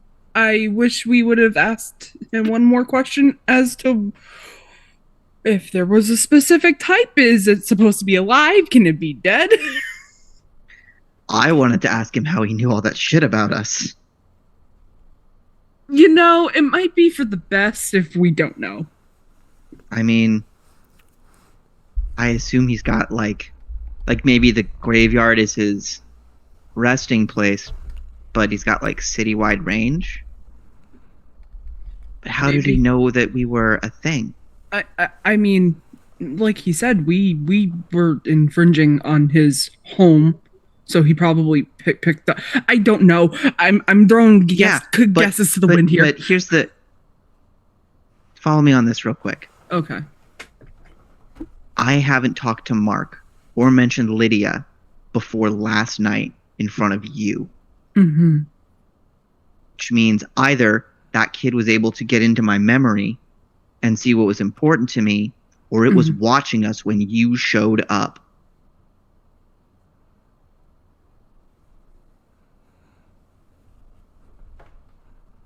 Jesus Christ.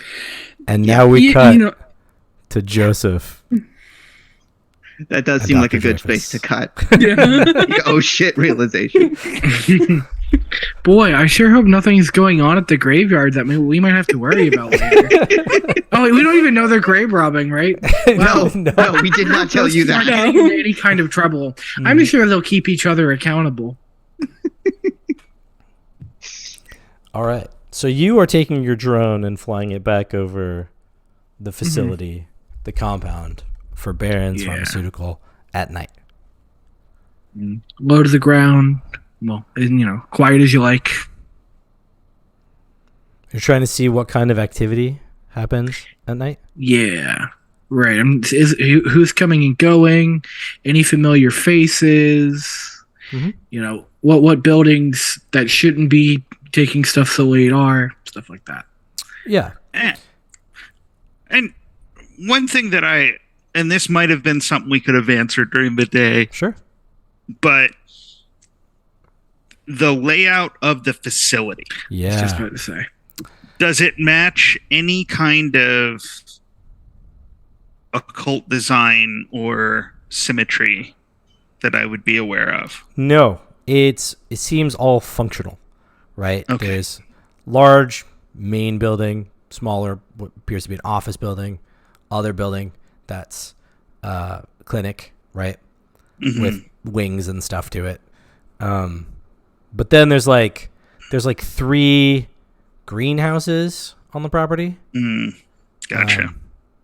And then there's you've got your stacks, your smokestacky type stuff, your off-gassing kind of things. Some the larger water containers and processing stuff. Yeah.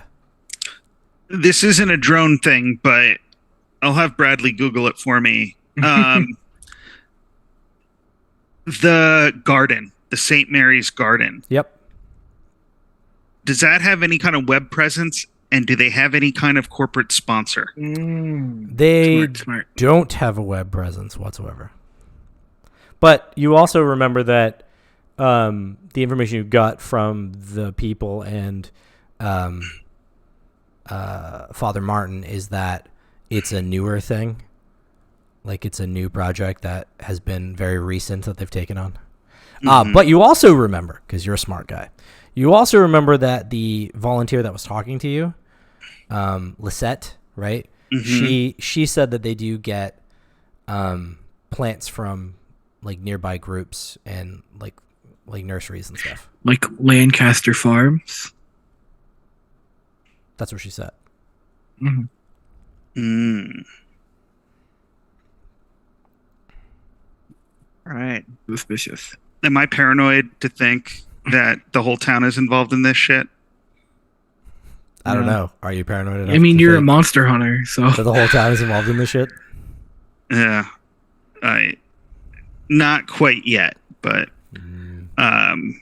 but I am now suspect Mhm. of my friend Father Martin. Mm. All right, so On to yeah, the drone. drone away. So the drone flies around the facility at night. What you see is a lower level of activity from the daytime. There's still activity. There still seems to be they seem to have everything broken into 3 shifts. So there's people working. There's significantly less people working at night than there are during the day. The clinic is supposedly closed according to its official web presence, but you can definitely see lights on and stuff. Maybe they're doing after hours care. Maybe they have an emergency room. It doesn't have a sign or banner that says emergency, right? So that's strange. But it is running, or at least the lights are on, right? And you see a significantly decreased amount of security.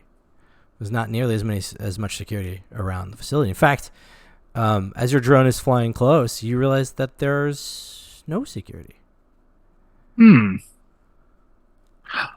Oh god, are they all at our house? But suspicious as that is, I guess I'm gonna try and get a good look at all the stuff I didn't feel safe looking at before, and taking note, not for occult reasons, but for strategic ones, of the layout of the place, and maybe more resolution you can get on Google Maps. Sure. But yeah, I'm looking for open windows, bay doors, vehicles loaded, stuff getting loaded into trucks. Sure. You're flying your drone around. Everything is buttoned down pretty well. But eventually you do find a door partially open, or somebody coming out to smoke and they leave the door open, and they're out smoking over there, and you kind of look quietly past them. Though you're buzzing like a friggin' drone. They're it's got stealth, it's quiet. Yeah. And you get inside, and what do you want to find out when you're in there? Oh shit. Yeah, man. First I'm gonna try and see if there are storage cabinets or open supply closets or fridges, or fancy ones or whatever. I'm looking for milk and milk accessories. I'm looking for monster stalkers, looking for biker gang members and sheriff's deputies. You get those clear fronted fridges that they keep all the chemicals in. Yeah. Yeah. You're flying around, and for the the section that you're in, it is definitely a holding facility for something. You're flying around. You can see containers of milk being packaged, stored, ready for shipping. They don't seem to be, there seems to be a lot of them, and they could be on all these trucks that you're seeing, but there wasn't that many trucks in comparison to what you're seeing. So if it's a product, it's being held before being shipped, and it's not shipping really yet, right? So there's a surplus building up of this stuff, essentially. In this place, anyway. Yeah. And is there an air gap between this storage facility and the hospital or the clinic? Yes. And also the greenhouses. That's good for a few reasons. Okay. No, this is an insane ask. Are there any ID badges hanging from something that I could perhaps get snagged onto my drone? No. No, yeah, that's a bit that much. Checks. I figured. You probably have to physically go there and steal one off Yeah. somebody. Yeah, that certainly makes a lot more sense. I think what I want to do. Yeah, because we know that the people we found, they weren't dealing it, the milk. I think they were just using. So there's no one in here now, but there's these trucks that are sitting. I want to like perch my drone somewhere, and I'm not going to go to sleep until I see somebody walk in here, I think. Okay. So you're just going to surveil the space all night with your drone on top of a truck? Mm-hmm. Okay. Make a stealth roll for me then, as you try to hide an intelligence stealth roll, because you're trying to fly this drone stealthily. Now, with it being drone, I would use my wits plus technology. Oh, yeah, that's if fine. that, Yep, yeah. that's fine. Does this count as my surveillance specialty? Yeah. Excellent. That will bring us up to 8 dice. /1 dice 8. I don't think my come on. There we go. Ooh, I kind of actually do want to push this one. Yeah, that's a lot of successes, but I want more successes just to really sell it. Jesus Christ, that's 11 successes. You are easily able to fly around for a minute and then perch yourself on top of a truck and wait to see who comes and who goes. It's a great vantage point. You're looking over a lot of the facility from this place. And you just perched your drone in an extra dimensional space.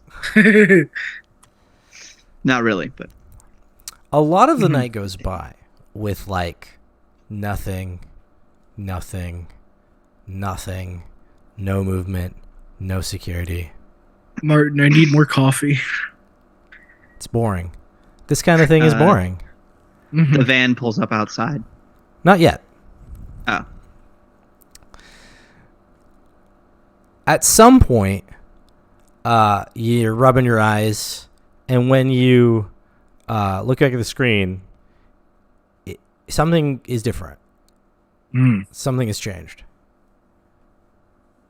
And it takes you a long moment to realize that what has changed is some of the light. It's like a tree moved or something. There's like not a gap in darkness now. There's a gap where there should have been a dark line, right? Mm-hmm. It's not there anymore. I would like to try and like follow, from based on like where the light's coming from. See if I can't see maybe what's changed, what's out there. Look around the room, basically, see what's out of place. You're outside because you're on a truck, right? Oh, right. Oh, yeah. Okay, yeah. So you want to turn the drone or move the drone? Yes, yeah. If it's not in frame. Yeah, it's not in frame anymore. Yeah, then I want to move it so that whatever in the direction of whatever I think caused this might be. Okay. Turning the drone, you see what appear to be a normal landscape. Trees, gaps in the trees, stars, that kind of thing. Cloud coverage. And then all of a sudden there's a gap in the tree again, between the trees. Huh. It's like something walking through them? Potentially. I think I want to get closer. Okay. Your drone lifts up off the truck. It moves closer. You're flying through the compound, the sort of maneuvering around. And then, out of nowhere, something large smashes your drone into the ground. Shit. And your surveillance cuts. Fuck! We need to go right now. Do you reel back the footage? If I can, I want to try and get details. I want to look at it. Reeling back the footage, frame by frame. Mm-hmm. You're getting back to the point where the thing hit whatever it was, hit your drone, and that's when the van pulls up.